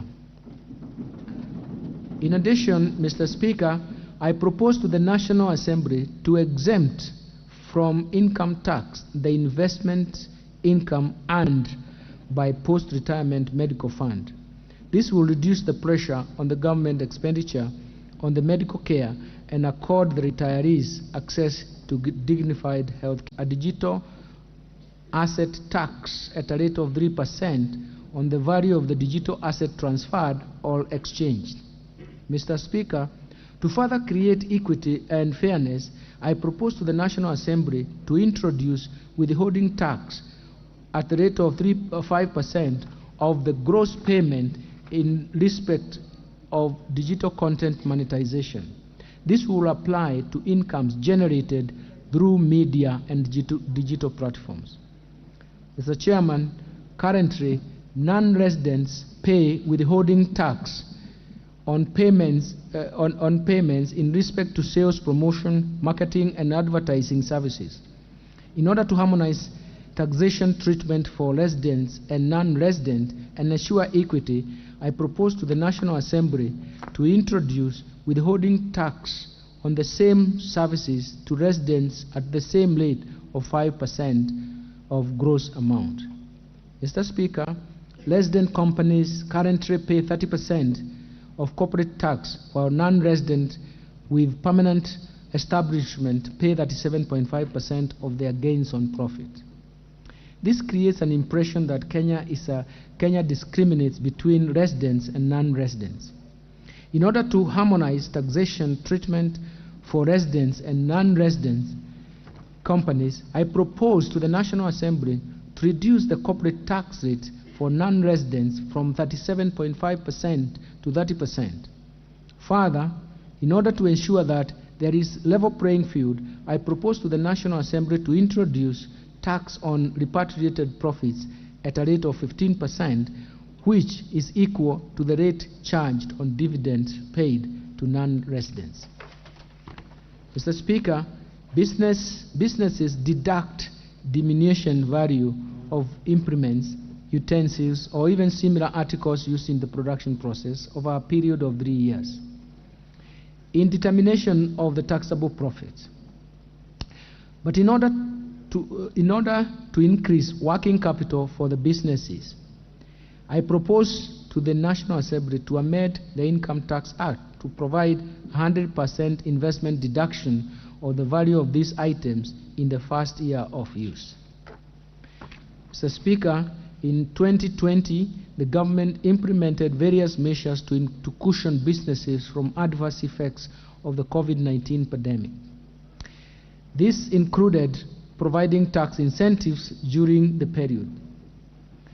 With easing of the COVID-19 pandemic and recovery of businesses, I propose to the National Assembly to lower the upper thresholds for turnover tax from 50 million to 25 million and retain the lower threshold of Kenya shillings 1 million. In addition, I propose to the National Assembly that the turnover tax rate for this sector to be at 3%. So in order to continue supporting these manufacturers, I propose to the National Assembly to exempt the manufacturers in this sector from withholding tax on interest and royalties paid to non-residents. Mr. Speaker, the current payee tax structure has 3 rates and bands applicable to 3.3 million employees. The bands are as follows. 10% is applied to income tax, to income up to 24,000 per month. 25% is applied to the next 8,333 per month, and while 30% is applied to incomes above 32,333 per month. Mr. Speaker, employees who fall under the first category, who constitute about 42.5% of the total employed workforce and who earn a maximum of 24,000 per month, don't pay any tax to government, as the tax computed from this income is equal to the relief of 2,400 per month under the Act. The second category of employees, who constitute about 37.2% of the total working population and earn incomes between 24,000 per month to 32,333 per month, pay a tax rate of 25%. The third category of employees, that form 20.4% of the total employees, earn incomes above 32,333 per month and pay a tax at the highest rate of 30%. The tax structure for the payee, Mr. Speaker, means that the tax burden falls on 57% of the total employed workforce. The tax structure is therefore regressive, and as an individual employee earning income above 32,333 per month falls within the upper band at the rate of 30%, leaving no significant gap between employees who do not pay tax as a result of tax relief and those earning higher incomes. In this respect, we have to embark on the review of this taxation structure to make the tax bands more progressive, sharing the tax burden more uniformly across income groups. Mr. Speaker, at the start of this journey, I propose to the National Assembly to introduce 2 additional tax bands. A 4th band will be applicable to employees earning incomes between 500,000 per month to Kenya shillings 800,000 per month at the rate of 32.5%. And a 5th band that will be applicable to employees earning incomes above 800,000 per month at the rate of 35%. As a result of this change, the employees who will pay tax at 30% will be 19.5%, while those 2 new tax bands will affect 26.67% of employees. And the last band will constitute, let me repeat that. As a result of this change, the employees who will pay 30% tax will be 19% of the total, while the 2 tax bands will affect 26,676 employees, who constitute about 0.8% of total employed workers in the country. Mr. Speaker, we shall continue to review the pay structure to make it as progressive as possible and redistribute the burden of tax incidents. Measures to enhance tax administration. Amendments to the Tax Procedure Act 2015, Mr. Speaker. Currently, Kenya Revenue Authority has no visibility on the transactions of trusts, largely due to lack of requirement to report to KRA by trustees. This makes it difficult to ascertain the tax payable on the incomes paid to the beneficiaries of trusts. In this regard, I propose to the National Assembly to amend the Tax Procedures Act to require all trustees administering trusts in Kenya to maintain and avail records required by the authority. By the Procedures Act to require taxpayers to issue electronically generated tax invoices which can be tracked and traced through an electronic tax invoice management system, the e-TIMS. Mr. Speaker, in order to streamline the tax administration and remove pressure to abandon taxes and grant waivers of tax, I propose to the National Assembly to amend Tax Procedures Act to remove powers to abandon tax, as well as waivers on penalties and interest that currently exist in the Act. Mr. Speaker, to encourage taxpayers to pay outstanding tax debts, I propose to the National Assembly to introduce a 1-year tax amnesty on penalties and interest on the accrued tax debts up to 31st December 2022. In order to benefit from this amnesty, taxpayers will be expected to clear principal taxes between 1st September 2023 to 30th June 2024. And now I take this opportunity to urge all taxpayers to take advantage of the 1-year amnesty to clean their tax ledgers by paying all tax arrears. Mr. Speaker, in order to enhance the power of the Commissioner General to correct taxes from non-compliant taxpayers using agency notices, I propose to the National Assembly to amend Tax Procedures Act to expand the scope of agency notices to cover default in payment of installment taxes, installment taxes, and in situations where taxpayers has made self-assessment and submitted tax returns but has failed to pay the taxes on due date. Mr. Speaker, submission of manual tax information to the Commissioner General poses administrative challenges and delays the decision making. I therefore propose to the National Assembly to amend the Tax Procedures Act to require the Commissioner General to provide a data management and reporting system that will allow taxpayers to electronically submit standardized transactional data on real-time basis. Mr. Speaker, impersonation of the Kenya Revenue Authority officers is an offense under the Penal Code and poses revenue risks. We have witnessed increased cases of impersonation of Kenya Revenue Authority officers. In order to curb this vice, I propose to the National Assembly to amend the Tax Procedures Act to provide for offenses and sanctions relating to impersonation of Kenya Revenue Authority officers. Mr. Speaker, in order to enhance the efficiency in administration of tax refunds and boost cash flow of businesses, I propose to the National Assembly to amend the Tax Procedures Act to allow taxpayers who overpay taxes to utilize overpaid tax to offset both outstanding tax debt and future tax liabilities. In addition, I propose to the National Assembly to amend the Tax Procedures Act to provide an additional 30 days for the determination of complex tax cases. This will provide more time for the Commissioner General to complete audit and investigate processes for complex tax refunds cases.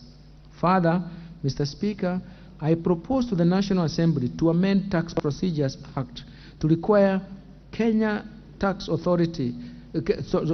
Revenue Authority to pay approved refunds within 6 months.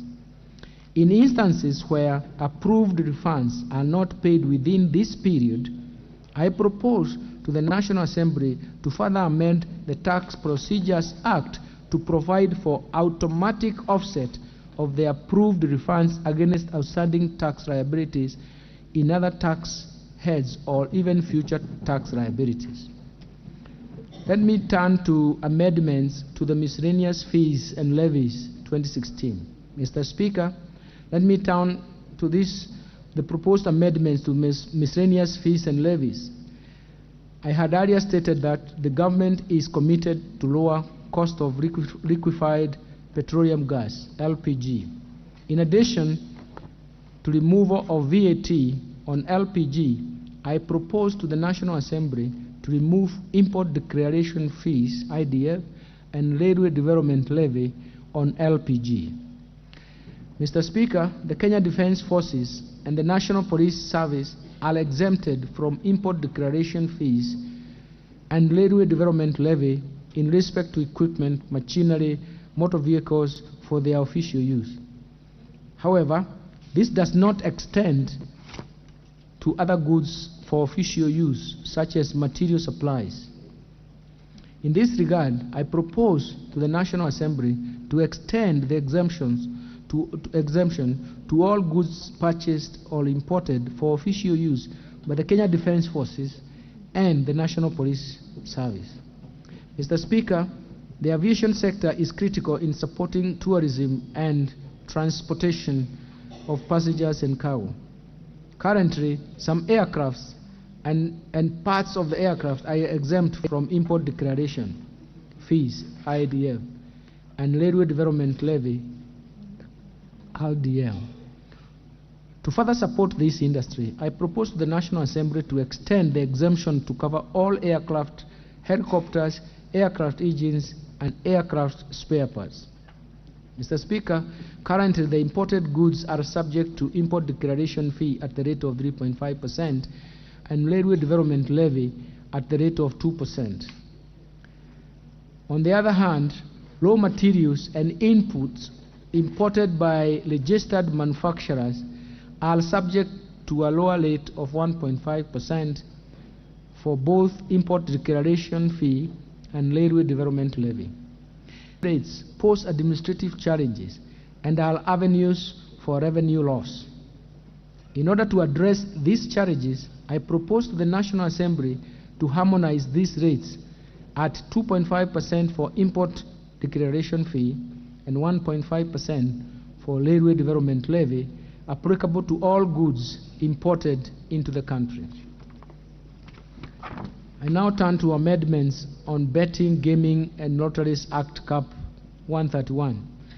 Mr. Speaker, currently the Kenya Revenue Authority has not been able to enforce tax correction from betting, gaming, prize competition, and lotteries activities due to lack of an enforcement provision in the Betting, Gaming, and Lotteries Act.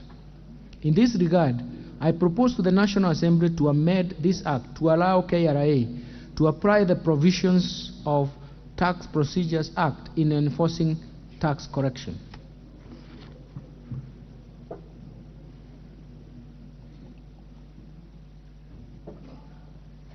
Let me now turn to amendments to the Employment Act.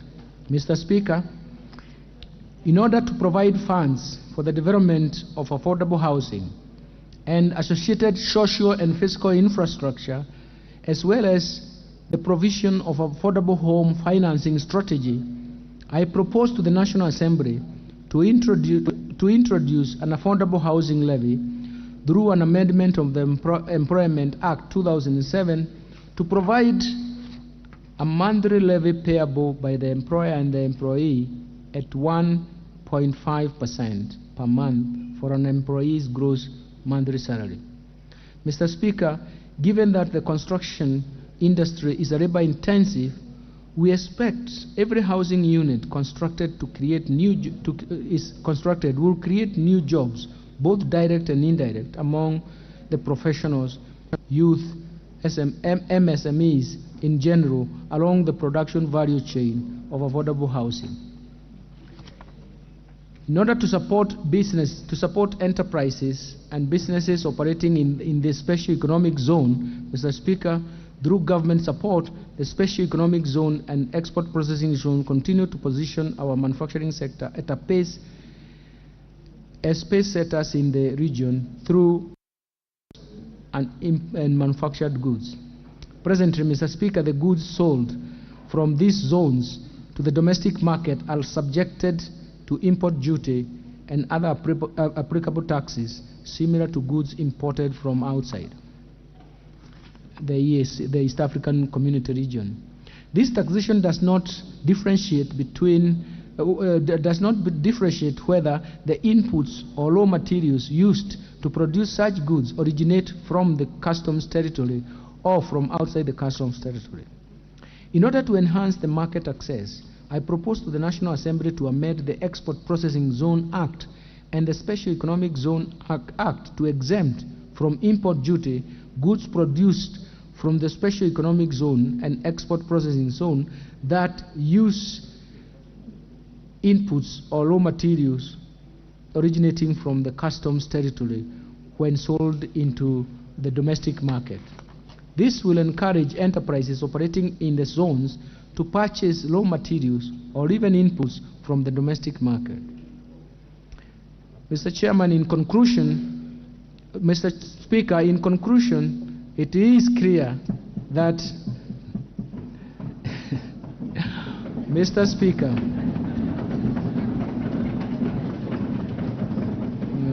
Mr. Speaker, in conclusion, it is clear that we face many socio-economic challenges. The global economy may take a long time before output gap is crossed, and the cost of living may take a long time to be felt.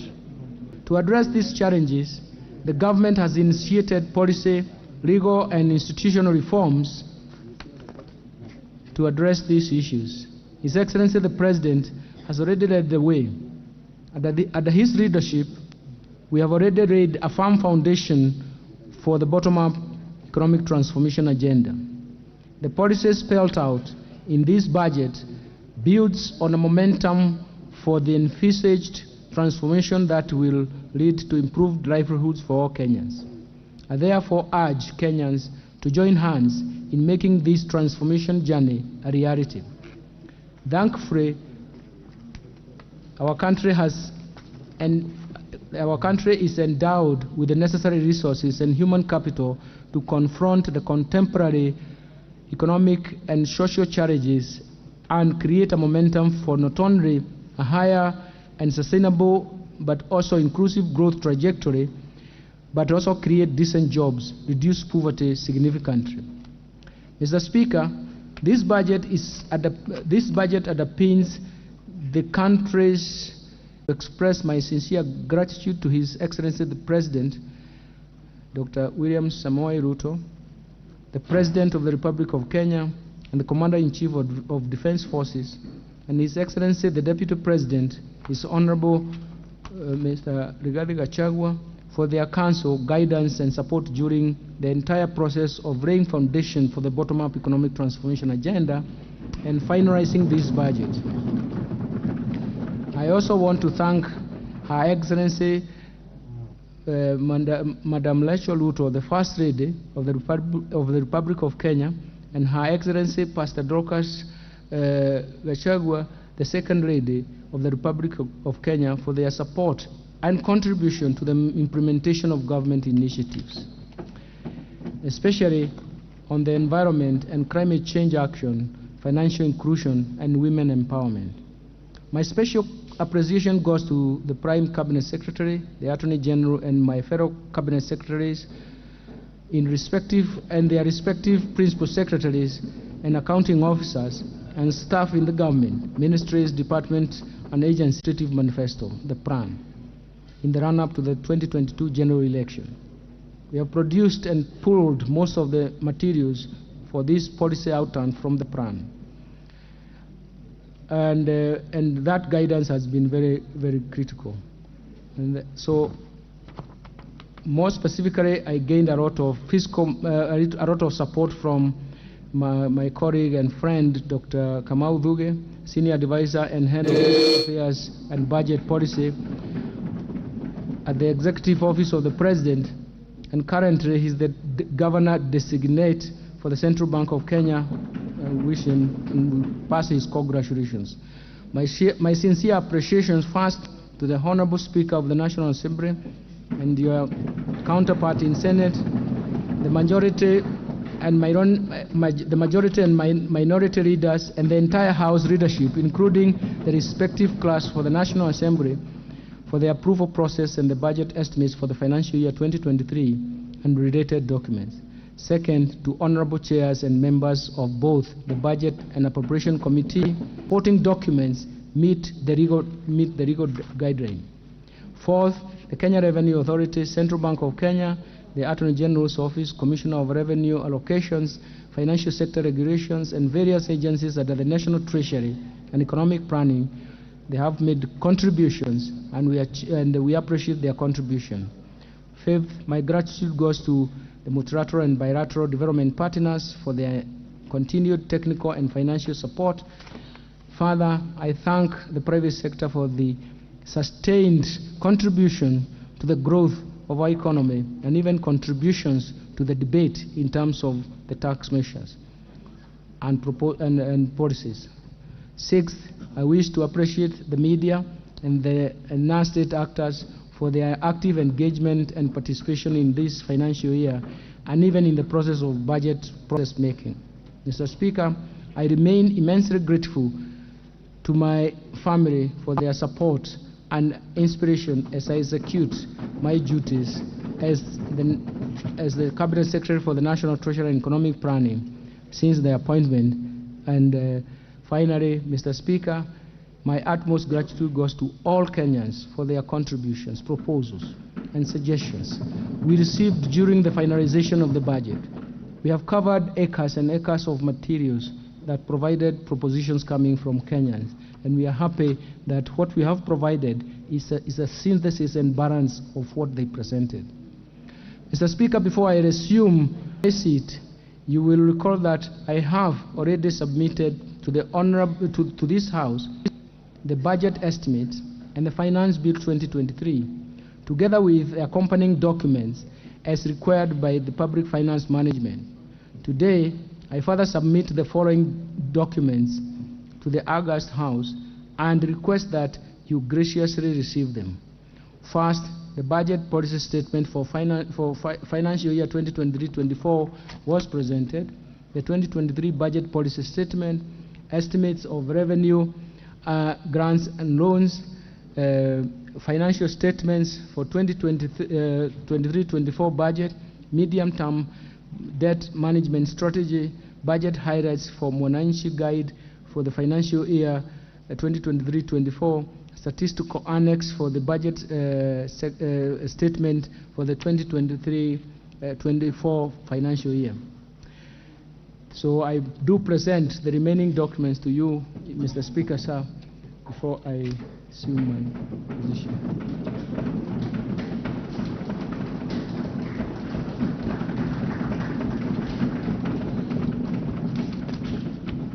Thank you, Your Honorable Speaker. I now take my seat.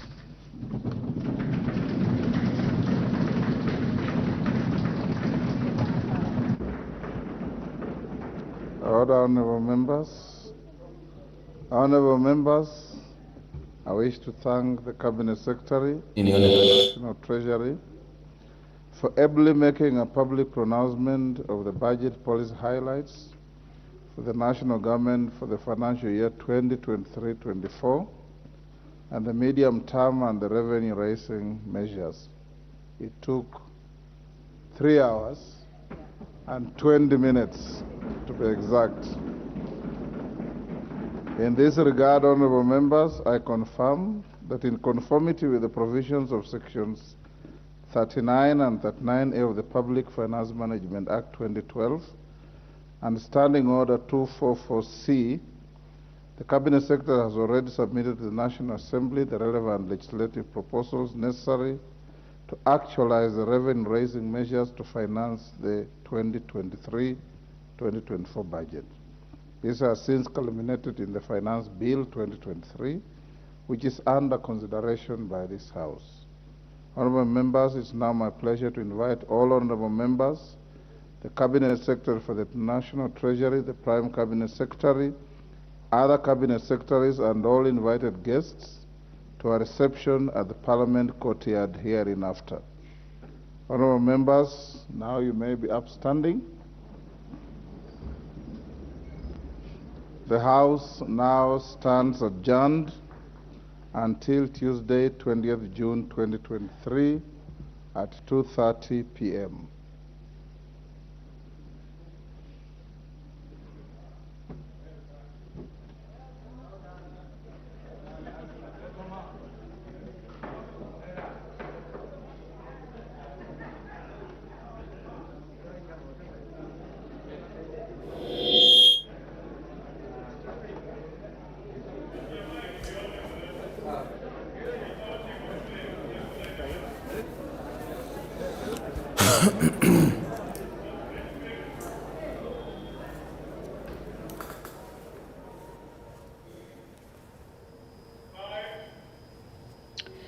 Well, that is the conclusion of the pronouncements of the budget highlights.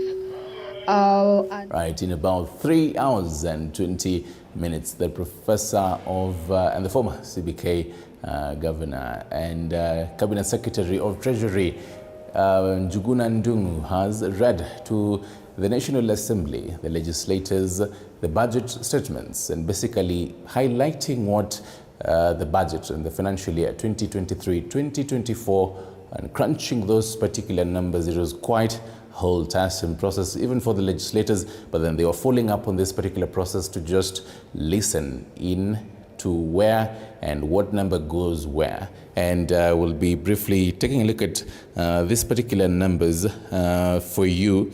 And key to actually get into these numbers where what goes into the judiciary, what goes into the executive, and what goes into, let's say, the health sector. And also key to note is the education sector is getting a huge in the land's share of it.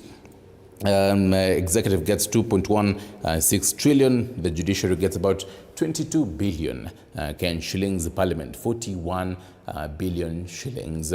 Interesting again to note is the county is 385.4 billion. And remember, senators had, however, proposed about 425 billion shillings. But then I'll tell you later how an additional has been raised according to CS Treasury, about 400, and they'll be getting the exact number for you, and this is actually an increase about 15 billion from last year. The recurrent spending of about 1.45 trillion, development spending 714.5 billion, consolidated fund 986 billion. Well, right now the national debt is at 9.6 trillion. That's only leaving the government with 400 billion borrowing window. And joining me right about now for the post-analysis of this particular matter and mostly the whole taxation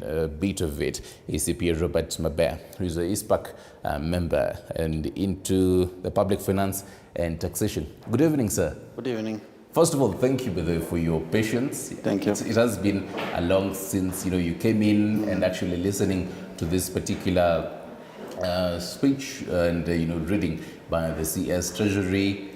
He touched on matters, and the major one actually that I feel like we should really be talking about, seeking to change the debt ceiling from the numerical number to a debt anchor in form of ratio of public debt to GDP in the present value chance. The present value as it is about now. We are about 9.6, the public debt. And it is about, we just have a 400 billion, borrowing window. How does this change if right about now it is in, public participation? So how does this change? Being capped about 55% of the GDP, how does this change things? Thank you very much. By virtue of the fact that there is proposal to change the borrowing option by use of the GDP, it gives a leeway for the government to borrow more because the Kenyan GDP, in terms of value, as being the gross domestic product of the whole country, this is the investment that the government has put in, including the individual investment, the individual consumption, the government consumption, the government investment in terms of asset base, the exports, and then you rest the imports that we pay out. Okay. So all this is what the country owns. Gives a window to almost 15 trillion, which may give room for the government to borrow on the same if the proposal passes in Parliament. So you definitely expect the government to actually borrow more, despite the fact that President William Ruto said that I do not want to be like the former government that actually did more borrowing. I want to reduce on borrowing. And I believe this particular proposal was there even last week. It was shut down. Right. Is this a whole backdoor of the government trying to ensure that it borrows, but then in a safe kind of way, so to speak? I would say is kind of to get a blank check. Just to give you a hope that in case maybe the local revenue correction, that's by KRA, we experience an avoidable circumstance like COVID, and we have debt to service which are due every month, every day. If we do not have a static revenue correction, it means it can give the government a leeway to pour certain money to service the current loans. For instance, there are new projects. Look at the CPC program, which the Minister of Education has been given a substantive part of the budget, 1.6 trillion, which is substantially high. And here is the current expenditure, and it's not a capital expenditure where you expect an immediate return, meaning they must get this money from somewhere. Remember, the total correction by KRA is 2.6 trillion the whole year, and our expected budget is 4.0 trillion. So there's a deficit of around 1.4 trillion. And actually today he's really stepped on that and said KRA should actually ensure that it meets its target.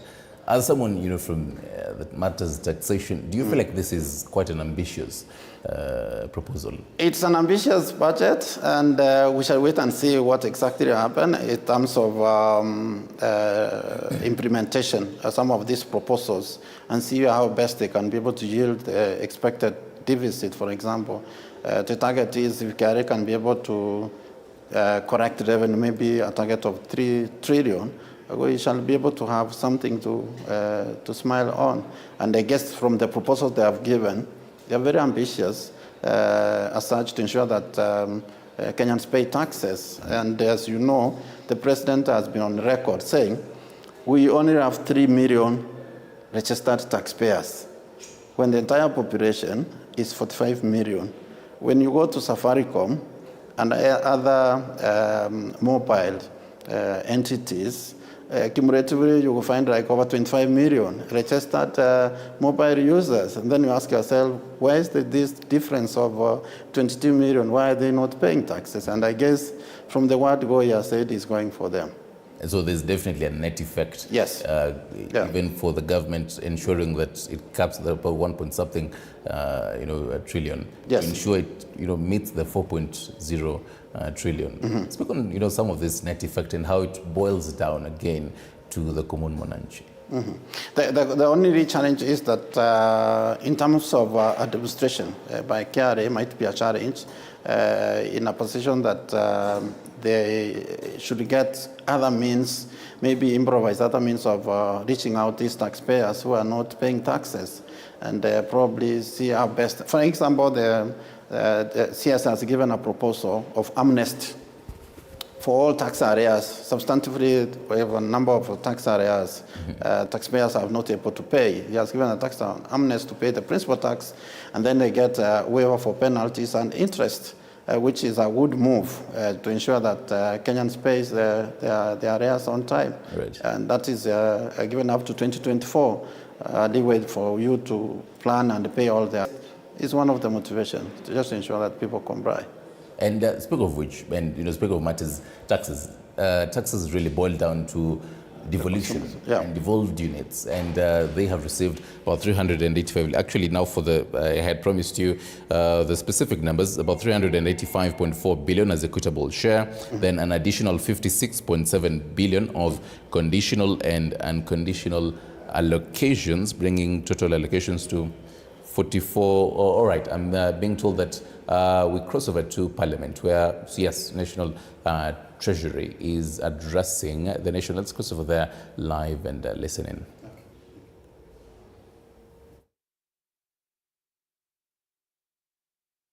It's quite important for us as a bottom-up economic transformation agenda.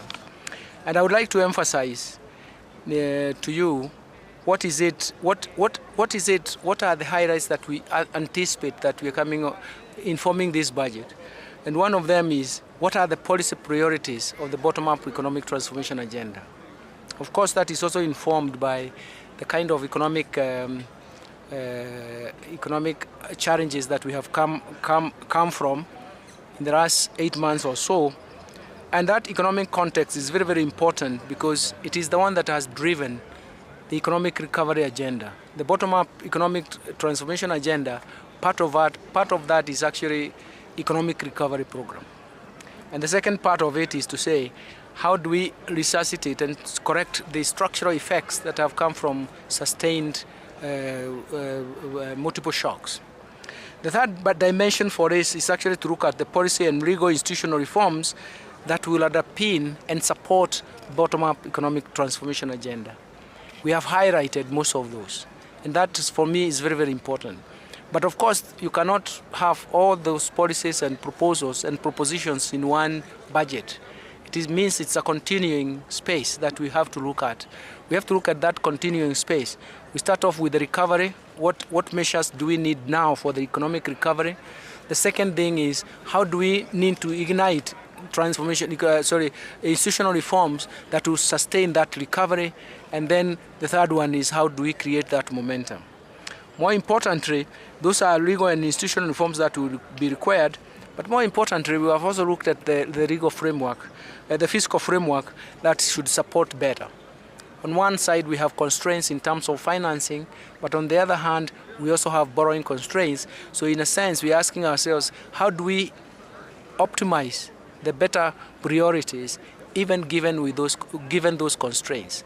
That's why you found that we are very, very we touched briefly on revenue raising measures, but also made sure that we rationalize even the tax proposals that, that we put in.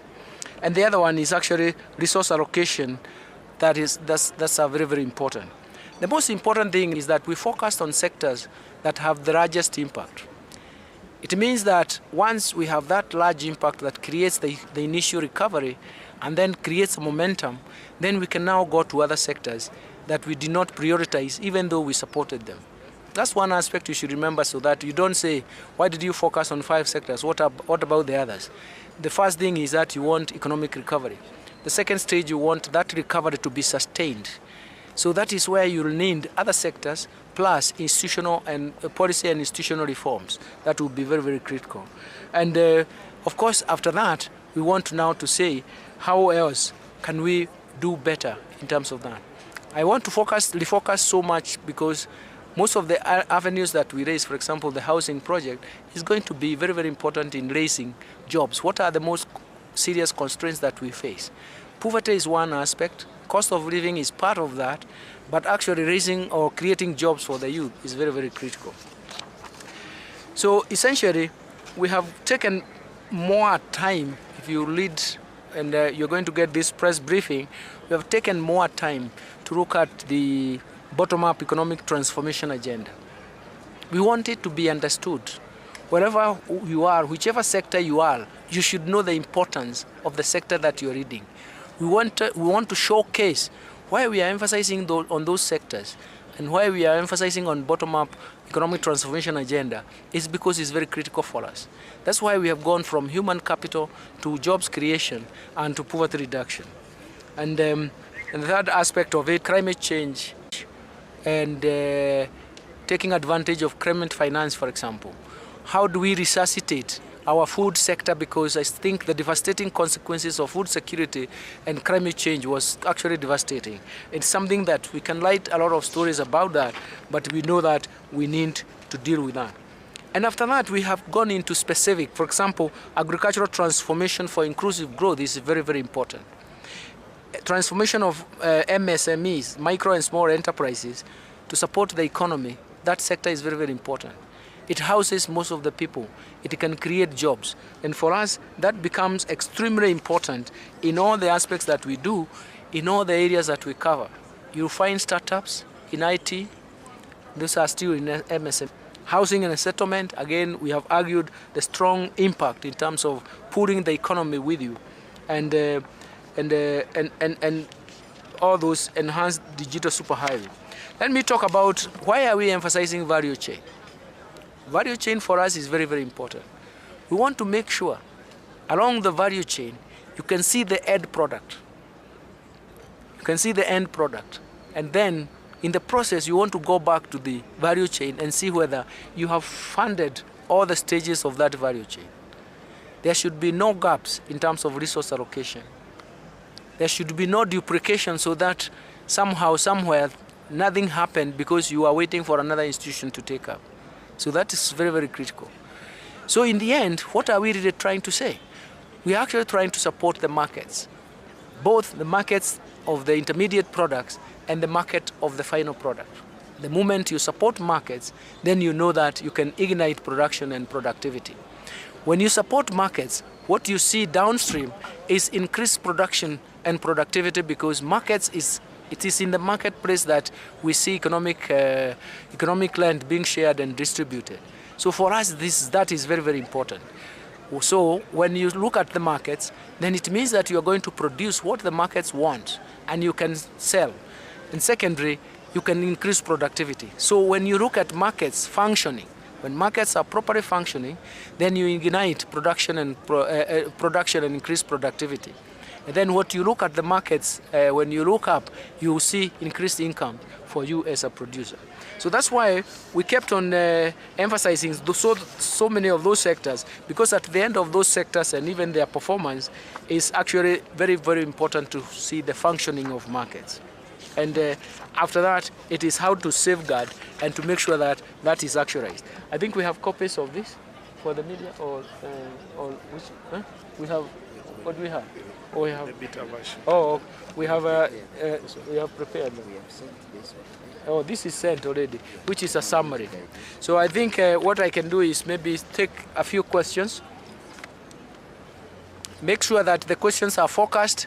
Don't go, yeah?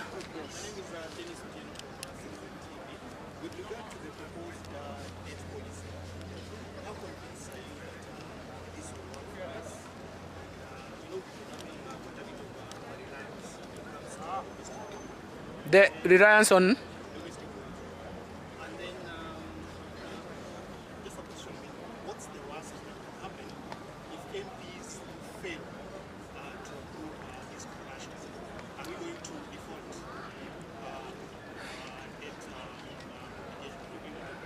so by the time when I want to answer your question, sometimes it's to educate you. Because, no, forgive me, because we did not change anything, isn't it? We are actually saying, like all other countries internationally, best practice is have a debt anchor. It's just like we have inflation target, isn't it? The role of inflation target is to show you, at any one point you can say, what is the inflation rate today? You know the inflation, I mentioned it, isn't it? It's 8%, isn't it? From the previous month. From the target, it should be 5% within a range of 7.5%, isn't it? So in a sense, what we have is a policy. Inflation should be a target 5%, but you have a policy that it should be in the range of 2.5% to 7.5%, isn't it? It is the same strategy for debt. That we say that we should have a debt anchor at 55%. But then, from a policy perspective and operationalization of that policy, we should have a range. Now, for you, when you look at it, you can tell where is Kenya in relation to the debt anchor. So you can say, oh, it is above 55%, isn't it? So it means its debt carrying capacity needs to reduce. It is below 55%. Its debt carrying capacity is telling that it can increase the debt, isn't it? So the whole issue, first of all, in terms of law, you cannot default on debt, on public debt in Kenya, isn't it? Do you know that? That's why I said I need to educate you a bit, because that is clear. It has the first charge. But what we want to do is we want to create an information platform that wherever you are, you can see that the National Treasury is moving towards liability management to reduce the debt carrying capacity, because it is already over-indebted. Or it is trying to borrow more because that it is below its debt carrying capacity. If you make an assumption that you are actually provisioning debt to finance public investments, mostly the public goods type of investment, then it is important that you can take them up. So essentially, it's a policy, we are defining a clear-cut policy that you can look at objectively even yourself. You'll be asking, just like you objectively, you can say inflation is high today. Why is it high? It is above the 7.5%, isn't it? Suppose inflation was 2%. What would you say?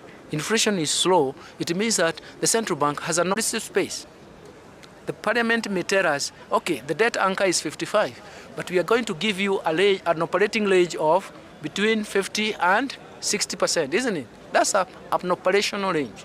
That's a policy range. It gives you policy flexibility. Okay. The final point, the point that you made about domestic, we are going to rely on domestic debt. We have, everywhere we go, there is a market for debt, isn't it? Our bond market is a market for debt. And that debt can be sold. The private sector can sell its debt in that market, isn't it? So there's nothing wrong with the debt. If you sit with me one day, I will tell you growing with debt, and I can refer you to my own literature on growing with debt in African economies. You can find it in Journal of African Economies. Okay? Growing with debt is an established concept, starting from the Marshall Plan, isn't it? So there's nothing wrong with incurring debt. The most important thing is, did you get value? Did you provide public goods?